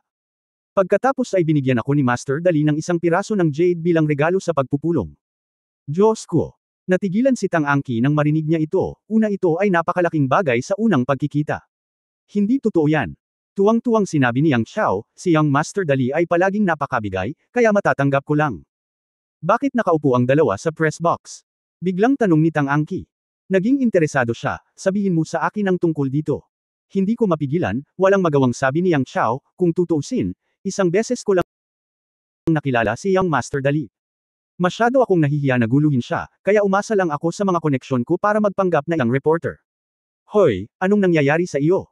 Dahil ba sa relasyon? Sa tingin ko ang iyong mga dumi ay bago lahat. Well, tumango si Tang Angki ng tiyak, oo, halos may kaugnayan ito kay Master Dali. Konting kontak. Mabuti yan, mabuti iyon. Tumingin si Yang Chao sa mga kaklase ni Hong Dali sa gitna at sinabing may inggit, tingnan mo ang mga taong iyon ang inner circle ni Master Dali, lahat sila ay mga kaklase. Halos hindi ko siya mabilang-bilang isang peripheral member. Okay, ako ay itinuturing na isang peripheral member. Hindi napigilan ni Tang Angki na matawa, Brother Yang, mayroon ka bang impormasyon sa insider? Hindi ko talaga alam. Nang sabihin ito ni Yang Chao, biglang may naalala si So Yan sa gilid at bamulong, mukhang may alam ako, mahal, noong huling dumating si Master Dali sa aming lugar, may sumusunod sa kanya. Naalala ko na si Pang Hui iyon. President Lao Deming. Ano ang tawag niya kay Young Master Dali noong panahong iyon? Young Master siya, tama. Oo, ito ay tinatawag na Young Master. Matapos marinig ang mga salita ni So Yan, naalala ni Yang Chao, tinatawag itong Young Master. Young Master. Agad namang nagulat si Tang Angki, Young Master, parang si Hong Dali lang ang mga subordinate niya ang makakatawag sa kanya, tama. Baka si Lao Demeng na ngayon. Sa pag-iisip nito, hindi na makaupo si Tang Angki, ito na ang tamang oras para dumating, mukhang may maiinit na balita na ihahayag. Nag-uusap silang tatlo. Dito, nagsimulang pumasok ang mga kilalang tao sa venue ng magkapares, at hindi nagtagal ay napuno ng mga tao ang bulwagan. Lumingon-lingon si Tang Angki sa paligid at napabulalas, Diyos ko, napakaraming higanteng nagtitipon sa oras na ito. Ang gwapong lalaki doon ay Liu Mengzin mula sa Mengzin Luo, tama ba? Nandito talaga siya. Sinabi ni Yang Chao pagtingin sa rostrum, si Mu Zixao yun mula sa pamilyang mo. Siya daw ang kontrabida sa pelikulang ito. Hoy, ang lalaking iyon doon ay ang playboy mula sa pamilyang Liang, tama ba? Si Liang Yifeng. Oh my God, Taiwan. Nandito rin si Yajing. At si Chu Zhongqin. Bulalas muli ni Tang Angki, nanlaki ang kanyang mga mata. Sa napakaraming heavyweights na darating sa isang premiere, hindi nakakagulat na napakainit ng kapaligiran. Laking gulat ni Tang Angki, sinusubukan ni Master Dali na duminahin ang industriya ng pelikula at telebisyon. Natigilan siya saglit saka ibinalik ang tingin. At maya-maya ay nakakita ng isang tao, at mabilis na nagtanong sa mahinang boses, sino ang babaeng nasa harap na hanay? Bakit parang pamilyar siya? Yung isa. Tumingin si Yang Chao sa direksyon na itinuturo ni Tang Angki, na may inggit sa kanyang mukha, siya ang pangalan ko ay Ling Xiaoyi, at siya ang numero 1 talunan sa paligid ni Master Dali. Siya ay talagang may talento. Nako, sana ako ang maging talunan ni Master Dali. Nagulat si Tang Angki nang marinig niya ito. Maaari mong isipin ang sariling lakas ni Yang Chao sa pamamagitan ng pagiging isang reporter para sa Beijing TV station sa pamamagitan ng kanyang mga koneksyon. Gayunpaman, naiinggit ang gayong tao sa kawalan ng integridad ni Hong Dali. Mula ngayon, wala na akong gagawin kundi iulat ang balita ni Hong Dali sa lahat ng oras. Ginagarantiyahan na sinuman sa kanila ang gagawan ng mga headline sa front page. Sa oras na ito, tumingin si Yang Chao sa kanyang relo at kakaibang sinabi, 1:00 na sa loob ng 2 minuto. Bakit hindi pa dumarating si Master Dali? Inalo siya ni Suyan sa gilid, hindi miyembro ng crew si Master Dali. Normal lang na hindi siya naruroon, di ba? Panoorin mo lang, huwag kang magulo. Malinaw na ipinakita ni Yang Chao ang mga palatandaan ng pagiging mahigpit na asawa, itinuro sa akin ng manugang na babae ang isang leksyon. Nang medyo nadismaya ang ilang tao, biglang nagkaroon ng kaguluhan sa lugar, at lumingon si Yang Chao at biglang ipinakita ang kanyang ekspresyon. Ngumiti siya at sinabing, narito si Miss Nianwei. Lumingon si Tang Angki at nakita na si Li Nianwei ay nakasuot ng lavender dress, na ang maalamat na Wan Yuan na barya ay nakasabit sa kanyang leeg, naglalakad patungo sa podium. Ang kanyang perpektong katawan at matikas na kilos, at ang kanyang walang kamali-mali na mukha ay nagliliwanag at nagpapatingin sa kanya ng mga tao. Ang mga kislap ng flashlight sa mga kamay ng mga reporter na sumunod sa eksena ay agad na nagsimulang kumislap ng baliw sa mga unit na 0.01 segundo, at ang buong bulwagan ay napuno ng mga puting bulaklak. Ang maalamat na nakakabulag na 24K Krypton Gold Dog Eyes ay malamang na tumutukoy sa eksenang ito. Diyosa, mahal kita. Nianwei, aking Diyosa. Iyon ang $1 na barya. Ang mga hiyawan ay napakalaki at tuloy-tuloy, tulad ng Yellow River na sumasabog sa mga pampang nito nang hindi makontrol. Halos lahat ng tao sa eksena ay is her true believer. Sa sandaling makita niya si Li Nianwei na lumitaw, si Tang Angki, na payat at payat, ay sumugod na parang dagwang baka, na nagpabaliktad ng mga tao sa kanilang mga likuran at naghiwa ng madugong daanan sa mga tao. Nang nasa harap na siya ni Li Nianwei, iniunat niya ang mikropono sa kanyang kamay, at sumunod. Isang malakas na boses ang sumigaw, Miss Li Nianwei, talagang nagulat ako na makakapunta ka sa premiere na ito. Ito ba ay isang preview ng malalim na pagtutulungan ng Kaiwei Film and Television at Pangwei Film and Television? Matapos marinig ang tanong ni Tang Angki, bahagyang ngumiti si Li Nianwei, at dahil sa magandang hitsura niya, nakaramdam ng ulirat si Tang Angki, na isa ring babae, paumanhin, hindi ko masabi ang tiyak na dahilan. Makikipag-ugnayan ako sa iyo mamaya. Sabi. Sure enough, parang may malaking i-announce ngayon. Bagamat ang tanong ni Tang Angki ngayon ay hindi nakakuha ng positibong sagot, kahit papaano ay alam na niya na ang premiere ngayon, natatakot ako na ang pagpapalabas ng Jianghu ay maaari lamang ituring bilang isang maliit na bahagi nito. Ang tunay na highlight ay tiyak ang mahiwagang balita pagkatapos ng pulong. Tumayo si Li Nianwei sa entablado at ilang beses na nag-pose para kumuha ng litrato ang media, at sa wakas ay naging tahimik ang eksena. Si Wang Yong, ang host ng Tianjin Entertainment Channel na inimbitahan mula sa Tianjin TV station at ang host ng God-level planning program na iyon, ay ngumiti sa rostrum, si Miss Nianwei talaga ang ating pambansang Diyosa, kahit na sa isang iglap ang lahat ng ginagawa niya ay parang superstar. Pinuri niya si Li Nianwei, at pagkatapos ay maingat na nagtanong, Miss Nianwei, iniisip ko kung ang Master, sino ang isa sa mga mahalagang shareholder, darating ngayon. Si Hong Dali ay parang isang batang nahulog mula sa langit para ipalaganap ang kanyang kayamanan.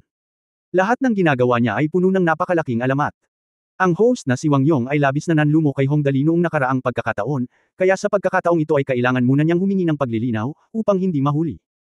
Kung babalik si Hong Dali sa eksena at sasabihin, gusto ko lang sirain ang pamilya ko, magiging masaya ito. May iba pang gagawin si Young Master ngayon, kaya hindi siya makakapunta. Ngumiti si Li Nianwei at umiling, hindi ko maihayag ang tiyak na impormasyon. Okay lang kung hindi ka sumama. Sinabi ng host na si Wang Yong Ansong kay Toon, kung darating ang Young Master, natatakot ako na hindi ko na mahawakan ang eksena. Ngayong hindi siya dumarating, sa wakas ay maibabalik ko na ang puso ko sa dibdib ko. Agad akong tumikim at sinimulan ang aking pambungad na pananalita. Mga minamahal na panauhin, Ginoo, Binibini, at tagahanga ng pelikula, hello! Pagkatapos ng ilang mga twists at turns, ang pinakahihintay na premiere ng pelikula ng The Heaven and the Dragon Slays the World ay magsisimula na ngayon. Ang mga pangkalahatang pambungad na pananalita ay kadalasang matagal. Sa dami ng kalokohan, natural na hindi palalampasan ni Wang Yong ang pagkakataong ito na nakawin ang eksena, pagkatapos ng ilang malalaking pagbabago, ang buong Jianghu crew ay dumaan sa lahat ng uri ng paghihirap, mga paghihirap na hindi maisip ng mga ordinaryong tao, at kailangan pa nilang dumaan sa proseso. Nagpalit na ako ng ilang tungkulin. Sa puntong ito, si Mu Zixao ay kumaway ng kamay sa entablado at tumango. Si Liu Mengzin, ang gwapong lalaki na nakaupo sa ibaba, ay natulala, tingnan mo kung gaano ka-proud ang batang ito, ngunit narinig ko na talagang umunlad ang kanyang kung fu. Medyo. Sa oras na ito, nagpatuloy si Wang Yong sa entablado, sa kabutihang palad, ang pelikulang Jianghu ay nakatanggap ng malakas na suporta mula sa Young Master na si Hong Dali. Ang pangkalahatang kalidad ngayon ay ilang hakbang na mas mahusay kaysa sa dati. Pagkatapos ng lahat, ang produksyon ng Young Master ay dapat na isang dekalidad na produkto. Isang walang laman na usapan. Inaanyayahan si Direktor Lin Hao na magbigay ng talumpati sa ibaba. Ang ganitong uri ng pananalita ay napakahaba at mabaho. Orihinal na binalak ni Lin Hao na ihanda ito sa loob ng kalahating oras, ngunit nang maisip niya ang hindi pagkagusto ni Hong Dali sa pagiging mahaba-haba, sa wakas ay nagngangalit siya pagkatapos niyang kunin ang mikropono. Sa sandaling itapak niya ang kanyang mga paa, sinabi niya, "Salamat, young master, sa iyong malakas na suporta, salamat sa lahat. Tapos na ang aking talumpati." Nagkaroon ng malakas na palakpakan mula sa ibaba. Ang kasikatan ni Lin Hao ay tumaas ng 10 beses sa isang iglap, at may ilang tao na naglabas ng kanilang mga mobile phone at nagpadala ng mensahe, "Si Direk Lin Hao ang pinakamahusay na direktor na nakita ko." Ang kanyang pananalita ay maikli at hanggang sa punto, bigyan siya ng 32 likes. Sa pagtingin sa reaksyon sa ibaba, ipinahayag ni Lin Hao ang kanyang kasiyahan at mabilis na tumayo at yumuko sa lahat. Sa sandaling ito, biglang tumunog ang telepono ni Ling Xiaoyi sa venue. Uupo na sana si Lin Hao nang biglang hininaan ni Ling Xiaoyi ang kanyang boses at sinabing, "Director Lin, si Young Master ang tumatawag." Tumatawag ang Young Master. Gulat na sigaw ni Lin Hao. Sabi niya, kunin at sagutin ng diretso. Nang marinig ang tawag mula sa Young Master, tumahimik saglit ang venue, na may kaunting paghinga lang. Si Hong Dali iyon, ang Young Master na lumikha ng hindi mabilang na mga alamat. Sino ba naman ang hindi magugulat sa nangyari? Umupo si Tang Angqi at tuwang-tuwang nagsulat gamit ang panulat, tumawag ang misteryosong Young Master, at malamang na mayroong pinakabagong pag-unlad. Sa oras na ito, hininaan ni Lin Hao ang kanyang boses at sinabi, "Young Master, may kinalaman ka ba sa akin?" Sobrang humble ng boses niya, kahit masasabing medyo kinakabahan ako, at nanginginig pa kapag nasa sabik. Hindi pa niya nakita ang enerhiya ni Young Master Hong Dali, kaya kailangan niyang seryosohin ito. Medyo? Ano? Ang boses ni Hong Dali ay nanggaling sa mikropono, at narinig ito ng mga tao sa harap na Hanay, si Mr. Wang at Lao Xiao ba ay nasa inyong lugar? Wala akong mga numero ng telepono nila. Kung mayroon, sabihin sa kanila na pumunta kaagad sa ika-4 na palapag ng Chenhui Building. Agad na natakot si Lin Hao at nag-aalalang tumalon, "Young Master, ngayon ang premiere ng ating, Heaven and Dragon Slaying, Jiang Hu, pwede mo ba silang tawagan mamaya?" Sa nakaraan, premiere. Sinabi ni Hong Dali sa medyo walang pakialam na boses, "Ano ang nangyayari? Kailangan natin ng 2 tao na pumunta kaagad. Ito ang malaking bagay na inaalala ko dito. Bilisan mo." Pawisan agad ang lahat ng mga reporter. Ang yabang talaga ng Young Master na ito. Anong malaking kaganapan ang maaaring mas mahalaga kaysa sa premiere ng isang pelikula? Mukhang dapat akong magsulat ng isang artikulo ng balita na may pamagat na, ang Young Master ay laganap at hindi ginagamit ang premiere bilang tuyong pagkain. Ang mga reporter sa ibaba ay pawang nagbubulungan sa isa't isa, ngunit malinaw na nakuha ni Tang Angqi ang lasa. Ngayon ay medyo nabigla siya, sinusubukan ba niyang humanap ng paraan para sundan si Mu Zixao sa Chenhui Building?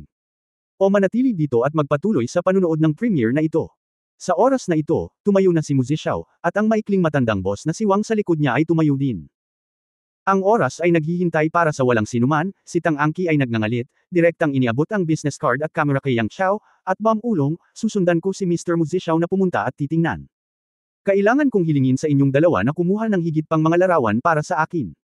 Mas mabuti kung maaari mong videotape ang buong proseso." Nagulat na sinabi ni Yang Xiao, "Malaki ang tiwala mo sa akin." Nakangiting sinabi ni Tang Angqi, "Lahat sila ay humahanga sa Young Master. Naniniwala ako sa iyong pagkatao. Okay, walang problema. Ipinapangako kung tatapusin ko ang misyon." Sinabi ni Yang Xiao na may ngiti mula sa mga hinahangaan ng Young Master, "I treat kita pagbalik mo doon. Kapag kumain ka, dapat mong sabihin sa akin ang pinakabagong balita, ang inside story." Siyempre naman. Si Tang Angqi ay gumawa ng okay na kilos at nagmamadaling lumabas. Sinundan ni Tang Angqi sina Mu Zixao, Lao Wang, at ang 2 iba pa, ngunit ang mga reporter sa bulwagan ay nalilito pa rin. Umalis sila on the spot sa premiere. Ito ay tila hindi kailanman nangyari. Ngunit pagkatapos ay naisip ko ito at umalis na tayo. Magsusulat ako ng higit pa tungkol kay Goddess Li Nianwei mamaya, na isa ring mainit na paksa. Siyempre, mas hinahangaan ngayon ng mga reporter na ito si Hong Dali. Kakaiba talaga ang Young Master na ito. Sabihin mo dali-dali. Ibaba ko muna. Sa oras na ito, direktang ibinaba ni Hong Dali ang telepono. Ang isang reporter na nakaupo sa malapit ay namumutla sa kanyang mga labi at sinabing, hindi gaanong binibigyang pansin ng Young Master ang premiere. Kahit na ang pelikula ay maaaring hindi ganoon kapana-panabik, hindi niya ito sineseryoso. Nangyari na. Sinundot ni Liu Mengzin si Ling Xiaoyi sa tabi niya at sinabing, ano ang pinagkakaabalahan ni Master Dali? Tumango si Ling Xiaoyi at sinabing, marahil ay nakabuo ng bago si Miss Chuyin. Ang Young Master ay palaging mapaglarong tao at hindi kailanman mahilig sumali sa mga ganitong okasyon. Ngunit hindi niya inaasahan na tatawagan niya sina Mu Zixao at Old Man Wang. Nasaan si Hatsune? Bahagyang hinawakan ni Liu Mengzin ang kanyang baba, mukhang may bagong imbensyon, bakit hindi natin tingnan? Narito. Tumingin si Ling Xiaoyi sa kinatatayuan, kalimutan mo na ito, dapat ay ayos lang dito si Miss Nianwei, pagkatapos ay maaari na tayong umalis. Tahimik ding umalis sina Ling Xiaoyi at Liu Mengzin. Nakita ni Liang Yifeng at Tai Yajing na lumabas ang dalawa, nagkatinginan sila, at tahimik na sumunod. Nakita sila ni Ling Yi at ng iba pang mga kaklase na umalis at hininaan nila ang kanilang mga boses, si Brother Dali ay nakaisip na naman ng isang bagay na masaya. Dapat ba tayong pumunta at tingnan din ito? Nakikita ko, pero ang mga pelikula dito ay, hindi lang ngayong araw, marami pang laro, huwag mag-alala sandali. Iyan ang akma, umalis din tayo. Pagkatapos ay tahimik na sumunod ang grupo ng mga estudyante. Siyang sa podium. Agad na nabalot ng malamig na pawis si Direk Hao. Sa tawag na ito sa telepono, maraming tao ang nawawala sa buong eksena, simulan natin ang palabas ng mabilis, kung hindi, walang matitira. Matalim na tumanggaw si Yang Hao, kung gayon, magsisimula na ang premiere. Hindi nagtagal, pinatay ang lahat ng ilaw sa bulwagan, at ang malaking screen sa tapat ay bahagyang kuminang sa ilalim ng projector. Ang natitirang mga taong naruroon ay halos lahat ng mga tagahanga at mga mamamahayag. Mahigit 2 buwan na silang naghihintay para sa araw na ito. Lahat ay nakatingin sa malaking screen ng hindi kumukurap, kinakabahan, umaasa, at tahimik. Una, naroon ang pambungad na pamagat ng Pangway Film and Television, pagkatapos ay lumabas sa screen ang mga sinaunang tanawin tulad ng berdeng bundok, ilog, pavilion, at ang bahagyang nakapapawi na pasimula ng sikat na kanta ni Li Nianwei na, Chasing Electricity, ay nagmula sa tunog. Ang mga subtitle, producer na si Lao Demeng, Direktor Lin Hao. Ang direktor ng musika na si Ding Chengji sa rostrum ay labis na ipinagmamalaki. Ang pagkakaayos ng kantang ito ay kanyang ipinagmamalaking gawa. Sa oras na ito, biglang bumilis ang musika, at tumalon din ang screen. Isang ordinaryong maliit na sekta ang brutal na nilipol ng mga taong Jiangho. Mahigit 100 tao ang tumaga at pumatay sa lahat ng nakikita. May isang bata lamang na nagtatago sa isang malaking tangke ng tubig. Umiiyak at nakatingin sa lahat ng nasa paligid niya. Sa oras na ito, ang mga subtitle ay patuloy na tumalo, at 2 pangalan ang biglang lumitaw sa gitna. Screenwriter, Hong Dali, Martial Arts Instructor, Wang Daoming. Biglang natuwa ang mga reporter sa ibaba. Si Hong Dali, hindi na kailangang sabihin, iyon ay ang young master na gumawa ng maraming ingay kamakailan. Ang pangalang ito ay parang pangkaraniwan at hanggal, ngunit ngayon kapag binanggit ito ng mga tao, ang unang pumapasok sa isip ay ang pangungusap. Ang lakas ay maaaring magdulot ng mga himala. May bulungan sa mga sumusunod, the young master is a screenwriter. Then this movie will definitely be good. Hindi katakataka na sigurado si Mr. Lau, kasama ang young master bilang kanyang tagapagtaguyod, tiyak na hindi siya mag-aalala. Oo, tama, ang hindi inaasahan na nagkakahalaga ng 10,000 dolyar ay napakasikat. Dapat maganda ang pelikula. Hindi, dapat ito ay isang dekalidad na produkto na ginawa ng young master. Talagang hindi ito slogan. Sa oras na ito, ang pambungad na eksena ay ginampanan, at ang background ng pelikula ay halos ipinakilala ang sekta ng pangunahing tauhan na si Duan Wuji ay nawasak noong siya ay bata pa. Siya lang ang nakaligtas sa isang pamilya na may 58, na nilulutas ang maraming misteryo sa daan, nagsasanay ng martial arts para sa paghihiganti, at sa wakas ay naging isang nangungunang master sa mundo. Sa dulo, 8 malalaking karakter ang lumitaw sa mga titik Eternal Heaven at Slaying Dragons sa Great Jiangho. Nagsimula ang pangunahing pelikula at ibinalik ng lahat ang atensyon sa pelikula. Para sa pelikulang ito, halos ginamit ni Hong Dali ang lahat ng mga klasikong eksena mula sa 5 nobela ni Mr. Jin Yong. Sa simula, nalipol ang pamilya ng pangunahing tauhan. Dito niya ginamit ang eksena mula sa The Swordsman. Sa balangkas ng pamilya ni Lin Pingji na napuksa, ang layunin ng kaaway ay balangkasin ang mahiwagang, Evil Sword Manual, ng pangunahing tauhan na si Duan Wuji. Ang background music na pinapatugtog ng mga dekalidad na speaker ay nakakapanlumo at apurahan, na ginagawang medyo mabigat ang kapaligiran sa simula ng buong pelikula. Ang bida na si Duan Wuji ay optimistiko. Kahit nasaksihan niya ang lahat ng kanyang mga kamag-anak na pinatay, hindi siya nanlumo. Sa kabaligtaran, magsikap at mag-aral ng mabuti. Sa pagkakataong ito, nagsimulang umasa ang madla sa meteoric rise ng protagonist, umaasa na magagawa niyang magsanay ng mahiwagang kasanayan at makapaghiganti. Sa pangkalahatan, ang mga graphic, musika, camera lighting, at iba pa. Nang seksyong ito ay kapansin-pansin lahat, lalo na ang martial arts movement sa panahon ng martial arts training, na medyo kapanapanabik. Pagkatapos ng maikling pagbubukas, ang camera ay tumungo sa isang kagubatan sa bundok, at ang nakapalibot na mga tabing dagat, kakahuyan, at damo ay perpektong nakuhanan ng larawan. Maraming tao sa ibaba ang pumupuri sa kanila, at hindi maiwasan ni Lin Hao na maging proud. Lahat ito ay ibinigay ni Hong Dali, ang young master, na gumastos ng napakaraming pera. Nalikha lamang ang epekto dahil sa venue. Kung ikukumpara sa mga resulta ngayon, ang mga lumang scrap film na iyon ay parang mga larong pambata sa bahay. Ang bida na si Duan Wuji ay hindi sinasadyang nakatagpo ng isang kaaway na humahabol sa kanya. Bagamat nakatakas siya ay malubhang nasugatan. Sa hindi inaasahan, nakilala niya ang isang nasugatan na maliit na Zoro sa kakahuyan. Biglang nakaramdam ng simpatiya ang bida sa munting Zoro at magiliw na tinulungan ang munting Zoro. Ginamo ng Fox ang pinsala. Ang isang reporter sa ibaba ay bumulong-bulong, ito ay napakakaraniwan, walang espesyal. Nakakita na ako ng maraming gayong mga pukana. Ngunit nang hinayang siya sa sandaling sinabi niya ito ang mga kasunod na plot ay masasabing twists at turns. Matapos makabawi ang maliit na Zoro, nanatili siya sa kalaban buong araw. Ngunit isang araw, nang bumalik ang bida mula sa paghahanap ng pagkain, dinala talaga siya ng maliit na Zoro sa isang kuweba. Sa sandaling ito, lumitaw ang unang babae na sa loob ng kuweba, naramdaman ni Duan Wuji na ang kanyang mga paa ay patag sa bawat hakbang niya, na parabang naglalakad siya sa isang batong kalsada. Inaasahan niya na ang kalsada sa kuweba ay dapat na artificial na naayos, at ang kalsada ay patuloy na hilig pababa, na tila bumababa habang siya ay lumalakad. Kapag ang kamera ay umabot sa puntong ito, ang kuryosidad ng madla ay nakataas sa sukdulan. Naglalakad sandali ang bida. Biglang hinawakan ng kanang kamay niya ang isang malamig na bilog na bagay. Kumakatok pala ng pinto. Itinaas ni Duan Wuji ang kumakatok sa pinto at pinalo ito ng 3 beses. Maya-maya, walang sumasagot sa pinto.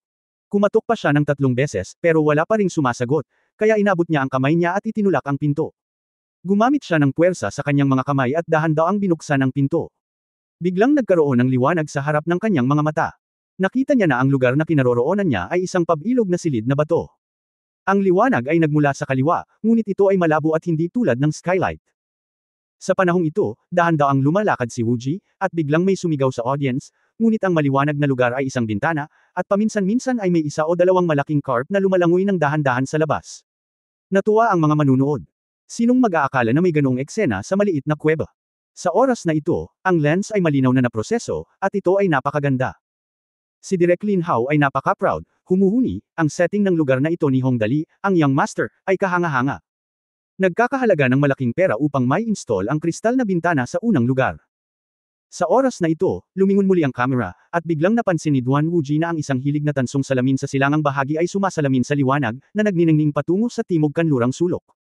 Parang may bitek sa pader na bato.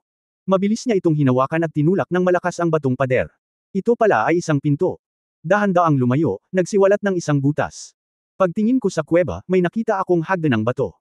Sa puntong ito, muling napukaw ang pagkamausisa ng mga manunood, at tinitigan nilang mabuti ang malaking screen ng TV.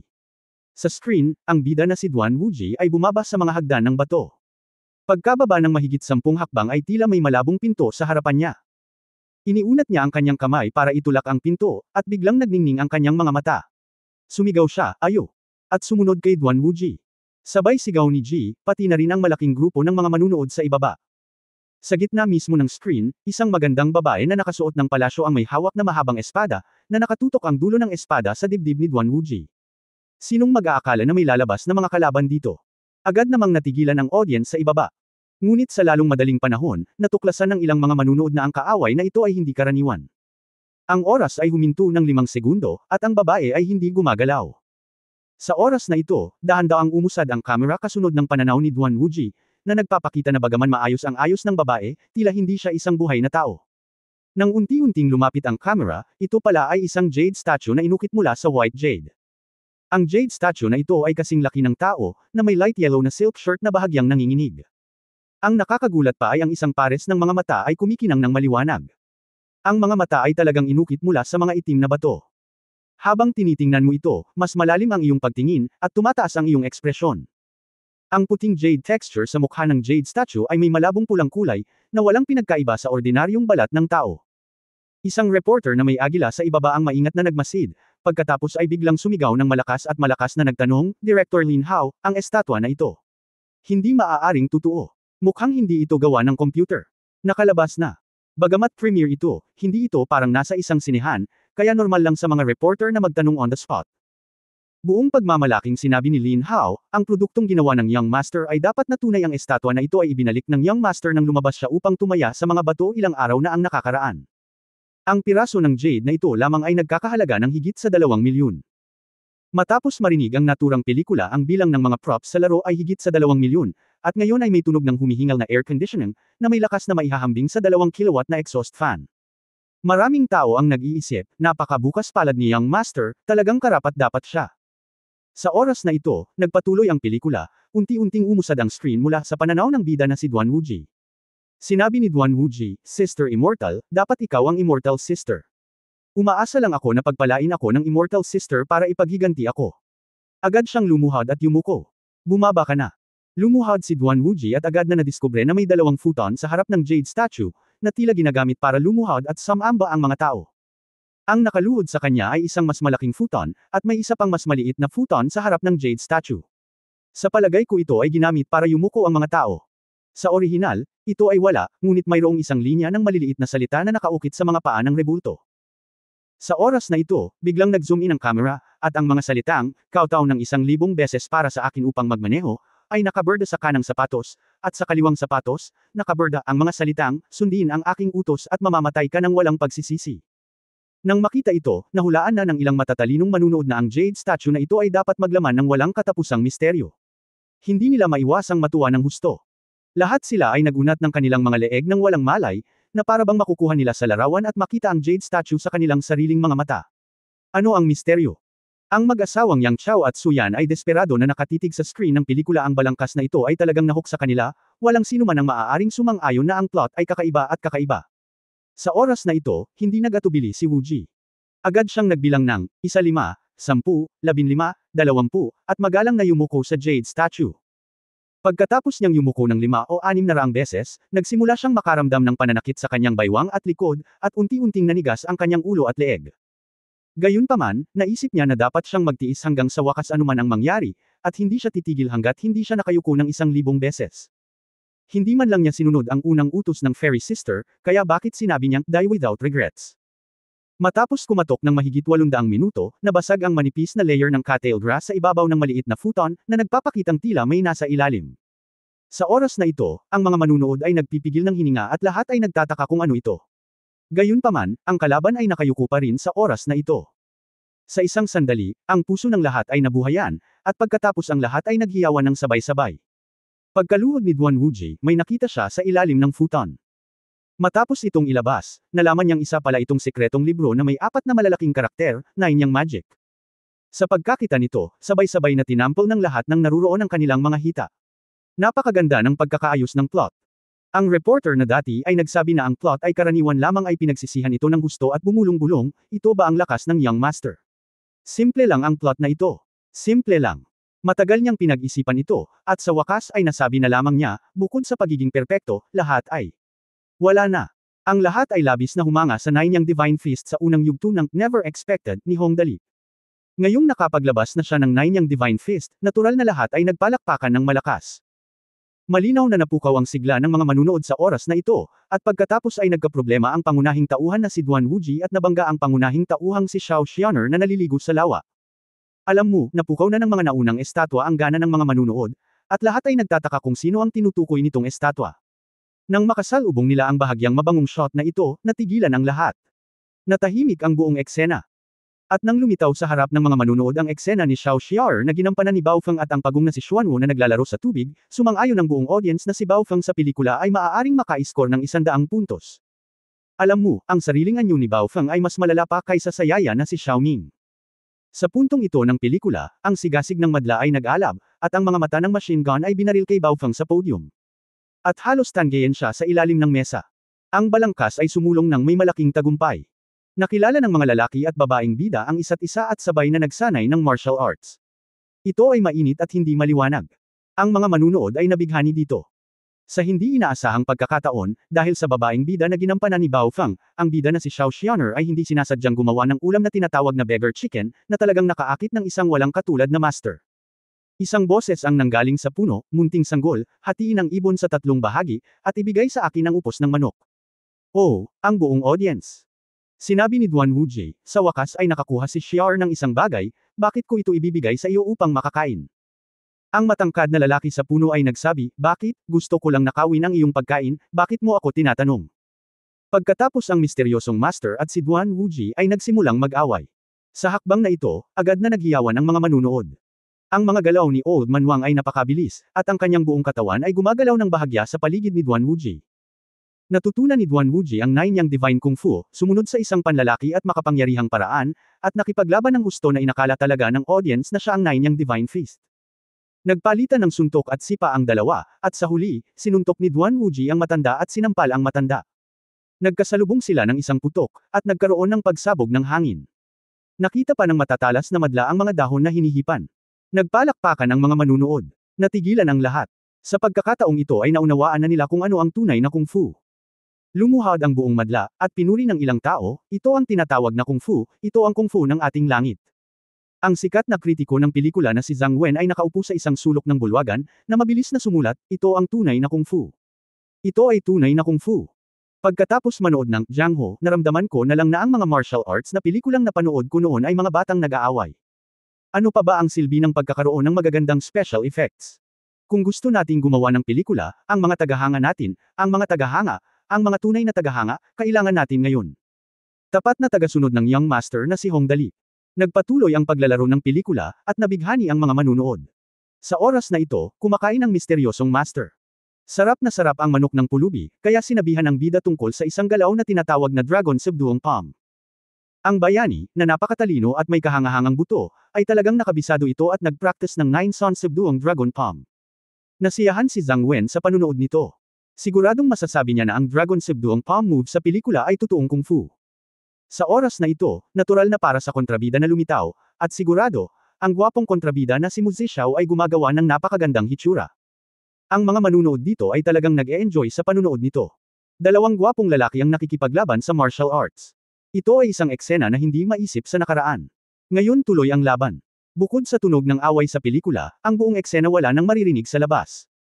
Sa hindi inaasahang pagkakataon, pangunahing isinasaalang-alang ni Lin Hao ang positibong imahe ng lalaki at babae na bida, at inayos si Mu Zhixiao na lumabas sa entablado upang pukawin ang gulo. Bilang resulta, hindi ito binili ng mga masigasig na tagahanga, at maraming tao ang nagmura. Ang direktor na ito ay talagang walang pangitain, napakagandang tao siya talaga ang nag-ayos na maging kontrabida. Sa kabutihang palad, hindi ito narinig ni Lin Hao, kung hindi, ang taong ito ay tiyak na magsusuka ng dugo at mamamatay. Ang kasunod na balangkas ay masasabing sunod-sunod na alon. Ang pangunahing tauhan na si Duan Wuji ay pumunta sa Songshan Mountain upang iligtas ang kagandahan. Sa ilalim ng walang pusong lambak, kinubkob ng 6 na pangunahing sekta ang Guangmengding at lumalaban sa Shaolin Temple. Ang balangkas ay lubhang panabik at nakakaapekto sa visual nerves ng madla. Tumigil sa paghinga ang lahat ng nasa eksena. Ang pelikulang ito ay mas matindi kaysa sa pagbagsak ng langit. Ang mga plot ay malapit na konektado at ang balangkas ay patuloy na nagbabago. Ang bawat balangkas ay sapat na upang ang mga tao ay labis na gumang dito at hindi makapagpalaya sa kanilang sarili. Sa huling yugto ng debate sa espada ng Huashan, ang lahat ay sumambulat sa matinding palakpakan. Ang mga tagahanga sa premiere ay nagsimulang sumigaw ng salitang, Young Master, ng ligaw. Sa panahon ngayon, ang mga papel na ginagampanan ay nakalimutan na ng mga tao. Sa kanilang mga puso, kahit gaano pa ka-outstanding ang pagganap ng aktor, ito ay dahil lamang sa plot na itinakda ng Young Master na si Hong Dali. Kung walang plot, wala sila. Matagumpay na natapos ang premiere, at si Luo Demeng ay nakaupo sa conference room, nakikinig sa ulat ng sekretarya. General Manager, tiningnan ng sekretarya ang form sa kanyang kamay na may bahagyang mabigat na boses. Ang mga manunood na nanood ng Jiang Ho ay karaniwang tumugon ng napakahusay, ngunit ang kasalukuyang takilya ay hindi masyadong optimistiko. Magkano ang box office ngayon? Tanong ni Luo Demeng sa malalim na boses, may 5 milyon ba? Napakahalaga ng premiere box office at madalas na tinutukoy ang mga kasunod na resulta sa takilya, kaya wala siyang choice kundi mag-alala. Hindi, bumuhos ang malamig na pawis sa noo ng sekretarya, ang kasalukuyang kabuoang box office ay 1.15 milyon. Ano? Muntik nang mahulog si Luo Demeng sa kanyang upuan, paano ito napakaliit? Oo, tama, nahihirapang sabi ng sekretarya, nauna munang manood ang mga tao sa Hollywood war movie na Ace Raid, at karamihan sa kanila ay bumalik sa pahinga pagkatapos manood nito. Wala masyadong tao ang patuloy na nanonood ng pelikula natin. Boss, sa tingin mo ba ay magkakaroon ng milagro sa hinaharap? Tutal, may malaking budget horror movie na ipapalabas sa Hollywood sa susunod na gabi. Ito. Saglit na nag-isip si Luo Demeng, saka hinampas ang mesa, kahit gaano pa iyon, naniniwala ako sa lakas ng Young Master. Tulungan mo akong ipaalam sa mga reporter na iyon na huwag magmadali. Mag-aanunsyo ako bukas ng alas 8 ng gabi. 2 piraso ng heavyweight na balita. Shenhui Building, laboratorio ni Lin Chuyin sa ika-4 na palapag. Napakaganda ng epekto. Walang pakialam si Hong Dali sa takilya ng The Sky and the Dragon Slayer. Sa oras na ito, nakatingin siya sa screen ng computer sa harap niya na may ngiti. Sa kasong ito, posible bang gumawa ng CG animation? Mas madali. Ito pala ay may dalawang figurang nag-aaway ng gusto sa screen sa harap ni Hong Dali. Hindi na kailangang sabihin, ang mga maaaring gumamit ng ganitong uri ng tunay na kung fu ay sina Mu Zixao at Lao Wangter. Bueno, ngayon ang lahat ng magkasanib na paggalaw ng karakter ay ipinapakita sa screen ng computer, nakangiting sabi ni Le Anshuan, ang pinuno ng virtual reality projection technology sa gilid, sa pagkakataong ito makikita mo pa kung paano gumagalaw ang mga daliri. Haha, ito pa rin ang Young Master. Napakagandang ideya. Mahinahong sinabi ni Lin Chuyin mula sa gilid, well, mukhang normal na ang lahat ngayon, walang problema. Kailangan lang nating magdagdag ng mga texture sa mga character at ito ay magiging eksaktong kapareho ng CG animation. Sundin si Mu Zixao at ang iba pa. Si Tang Angqi, na dumating sa lahat ng paraan, ay natulala. Ito ang unang pagkakataon na nalaman niyang ang CG animation ay maaaring gawin ng ganito. Tingnan ang pula at asul na mga spot ng ilaw sa computer. Ang mga ito ay ganap na mga paggalaw sa totoong buhay. Kung totoo nga ang sinabi ng magandang babae na may kulay asul na buhok at kambal na buntot, basta ang texture ay inilapat, walang magiging kapintasan sa seksyong ito. Kahit na ang CG animation ay matagumpay. Okay, nakangiting sabi ni Hong Dali kay Mu Zixao at Lao Wang na nag-aaway, magpahinga muna tayo. Mukhang walang problema ngayon, haha, ang ganda talaga. Dali, si Mu Zixao, na nakadamit na parang alien, ay nakangiting lumapit sa akin at sinabing, ang damit na ito ay maganda sa pakiramdam ko. Wala itong epekto. Kaya lang medyo hindi komportable dahil natatakpan ang mukha ko. Sa oras na ito, si Mu Zixao ay may rubber tight-fitting node projection suit, na may simpleng ginawang node projection cloak sa labas, at isang wireless signal receiver sa likod. Gamit ang ganito, ang lahat ng mga galaw ng tao ay naipapakita sa computer ng natural, nang walang anumang ingay. Maalinsangan ang pakiramdam. Master mo, seryosong tanong ni Le Anshuan, na namamahala sa proyekto, mayroon bang kailangan ng pagpapabuti? Hindi pa. Umiling si Mu Zixao, napakaganda nito sa ngayon, walang problema. Mabuti naman. Ngumiti si Hong Dali at sinabing, pumunta ka at magpalit ng damit. Mukhang malapit nang magamit ang teknolohiyang ito. Pagkatapos niyang magsalita, curious siyang lumingon at tumingin kay Tang Angqi, na nakatayo sa gilid. Nagtanong sa pagkalito, sino nga pala, sino ka?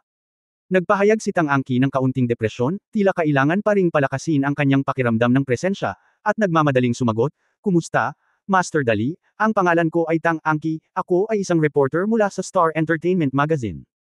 Oh, reporter. Nagtataka si Hong Dali, may kinalaman ka sa akin. Oo. May nangyari, sabi ni Tang Angqi, sa tingin ko ay may malaking mangyayari kung hindi ka pupunta sa premiere. Kung gusto mong gawin ito, halika at tingnan. Hindi mo naman ako papaalisin di ba? Well, umiling si Hong Dali at sinabing, hindi yun ang kaso.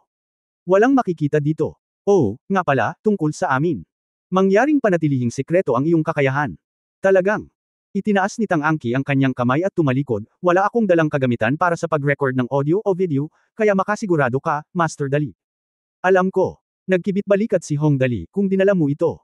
Sa palagay ko ay nasa ospital ka na ngayon. Casual na kinuha ni Hong Dali ang isang mobile phone at inihagis ito sa pintuan, at nakita ang isang asul na ilaw na kumikislap, at biglang may tumama na nakakatakot na electric light. Naging kulay abo ang telepono.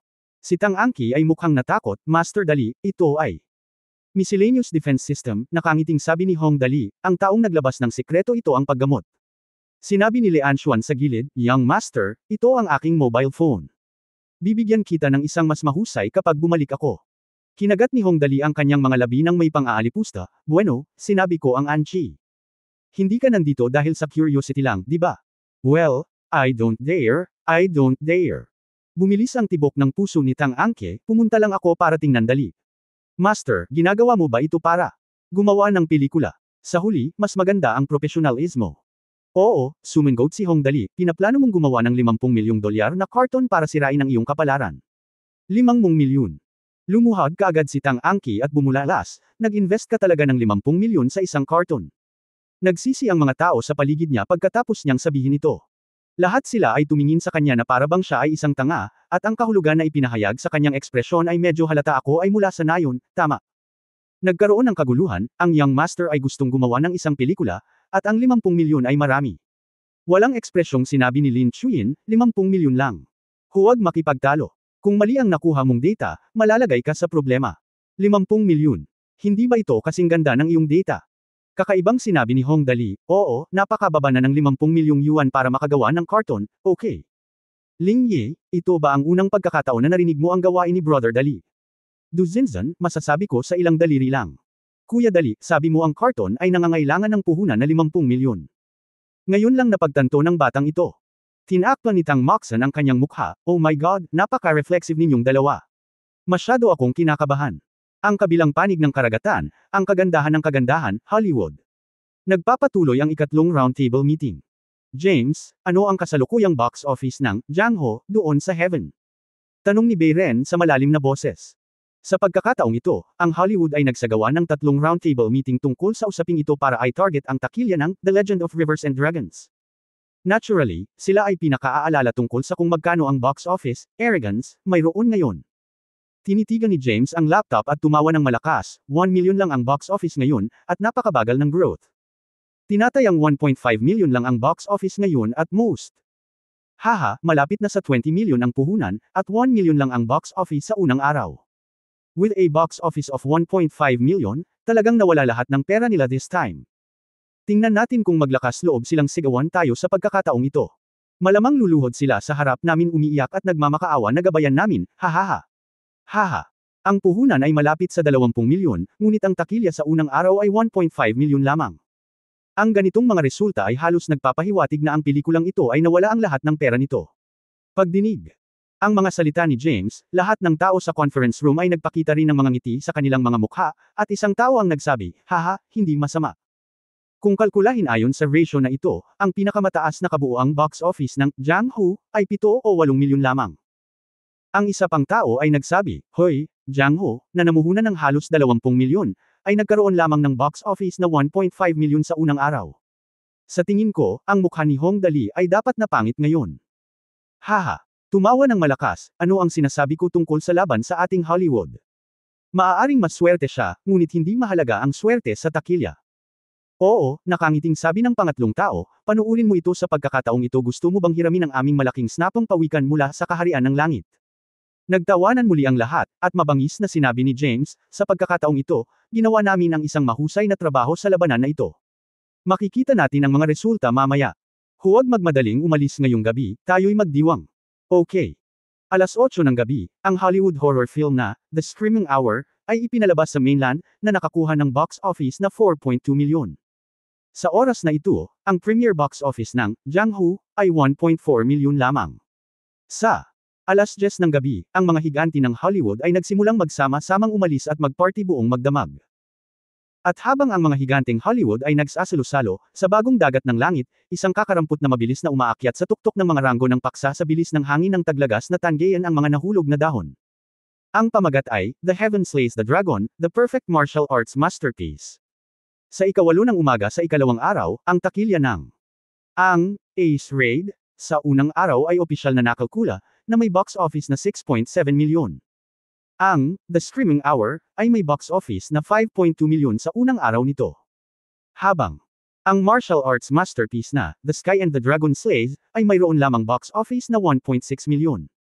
Hollywood ay nagkakaroon ng party para ipagdiwang ang tagumpay.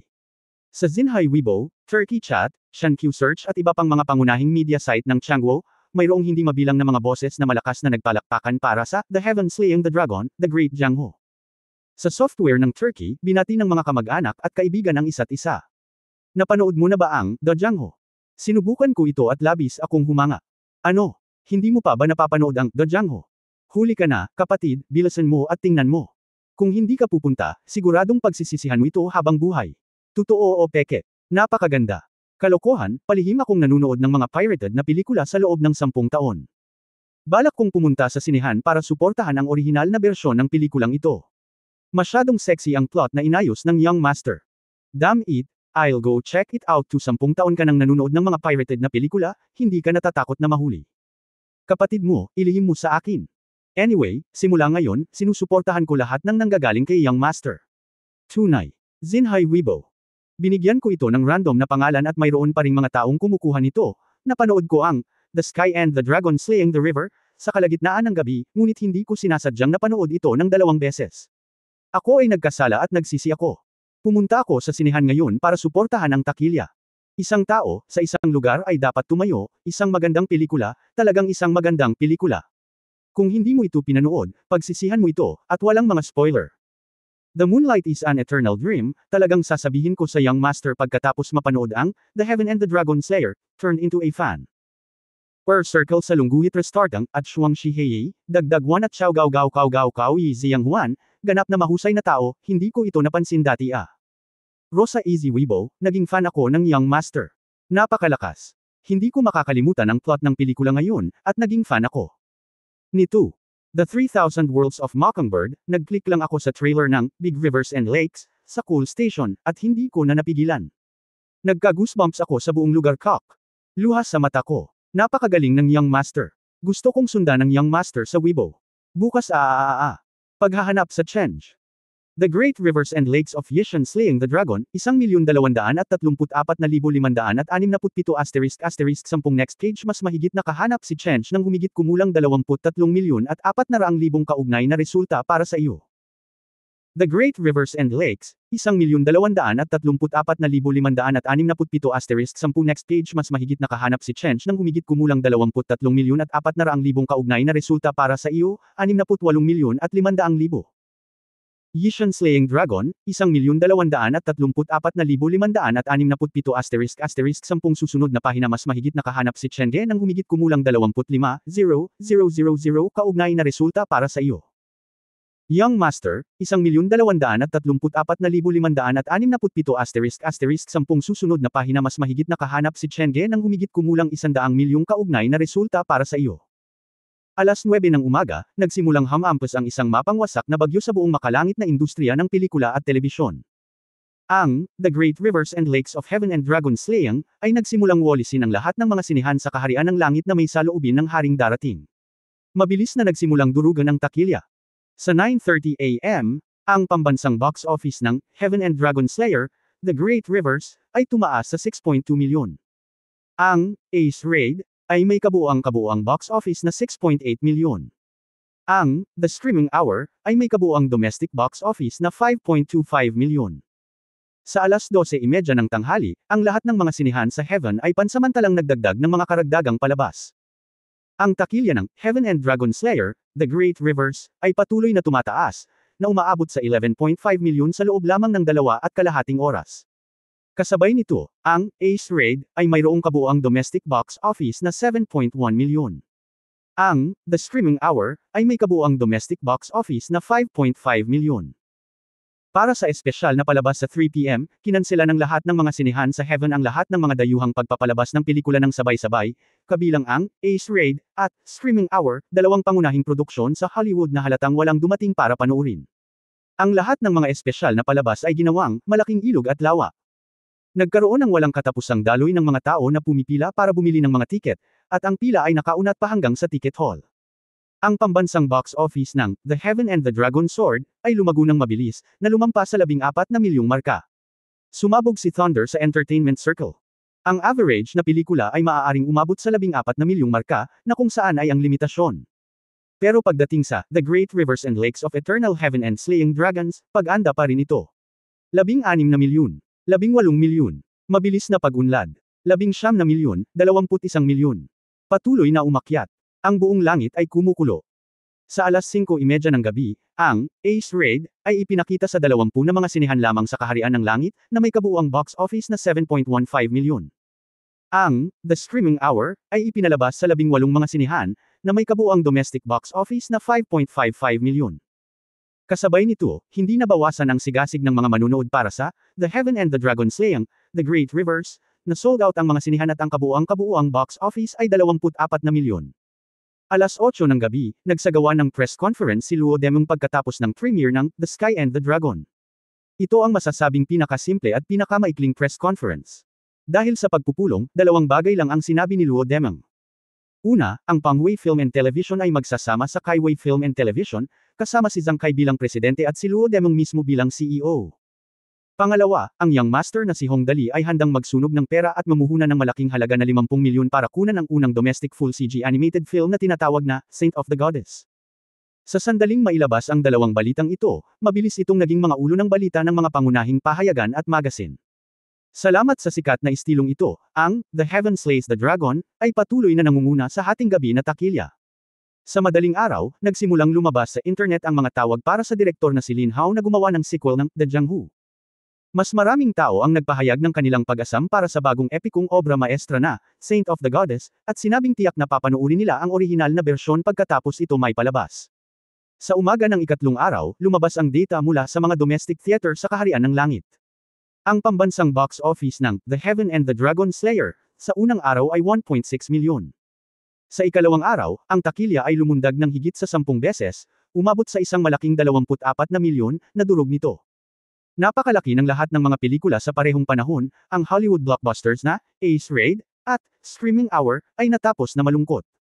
Ang kabuuang box office ay mas mababa sa isang katlo ng The Jianghu. Ang lahat ng mga sinihan ay offline. Ang Hollywood ay nagdusa ng mabibigat na casualty. At hindi lang iyon.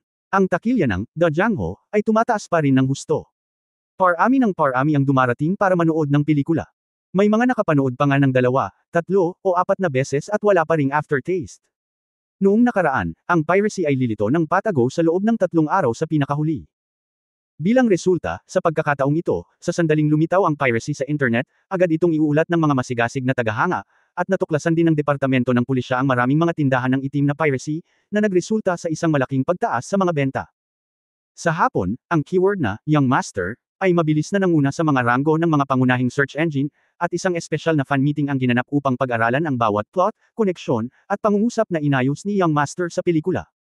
Sa ika-4 na araw, ang kabuuang box office ng Eternal Sky and Dragon Slaying ay lumampas sa 40 million mark. Itinuring ng buong industriya ng pelikula at telebisyon ang batang protagonista na si Hong Dali bilang ang pinakamakapangyarihang taga-sulat ng senaryo. Nahigitan nito ang lahat ng kilalang screenwriter sa industriya ng pelikula at telebisyon, at walang sino man ang nangangahas na hindi masiyahan. Sa ika-5 araw, ang kabuuang box office ay lumampas sa 50 milyon, na nagwawali sa lahat ng ranggo ng pelikula sa industriya ng pelikula at telebisyon. Sa anumang pagraranggo na nauugnay sa mga pagraranggo, ang The Jianghu ay unang nireranggo, at ito ay hindi bababa sa 8 beses na mas mataas kaysa sa pangalawang lugar. Pagkakaiba. Kahit sa listahan ng rangkang na partikular na pumipili kung aling pelikula ang pinakamasama, ang The Jianghu ang may pinakamataas na rate ng pagboto. Ang dahilan ay medyo nakakatawa, dahil ang The Jianghu ay napakaraming manunood, isa sa 1,000 tao sinabi na hindi ito maganda, ngunit ang bilang ng mga boto ay malayo sa pangalawang lugar na si Zhaoji. Ang eksenang ito ay biglang naging isang bagong henerasyong biro sa internet. Maraming tao ang magtatanong kapag nagkita sila, nahak ka ba ngayon? Ang tatanungin ay sisigot ng, kakasikat ko lang, ngayon manghak na naman ako. Ang slogan natin ay, sabay-sabay na sinabi ng dalawa, duminahin ang lahat ng ranggo. At nang duminahin ng The Heaven Slays the Dragon, ang lahat ng ranggo ng pelikula at telebisyon sa Kingdom of Heaven, ginanap ang ika-4 na roundtable meeting sa Hollywood.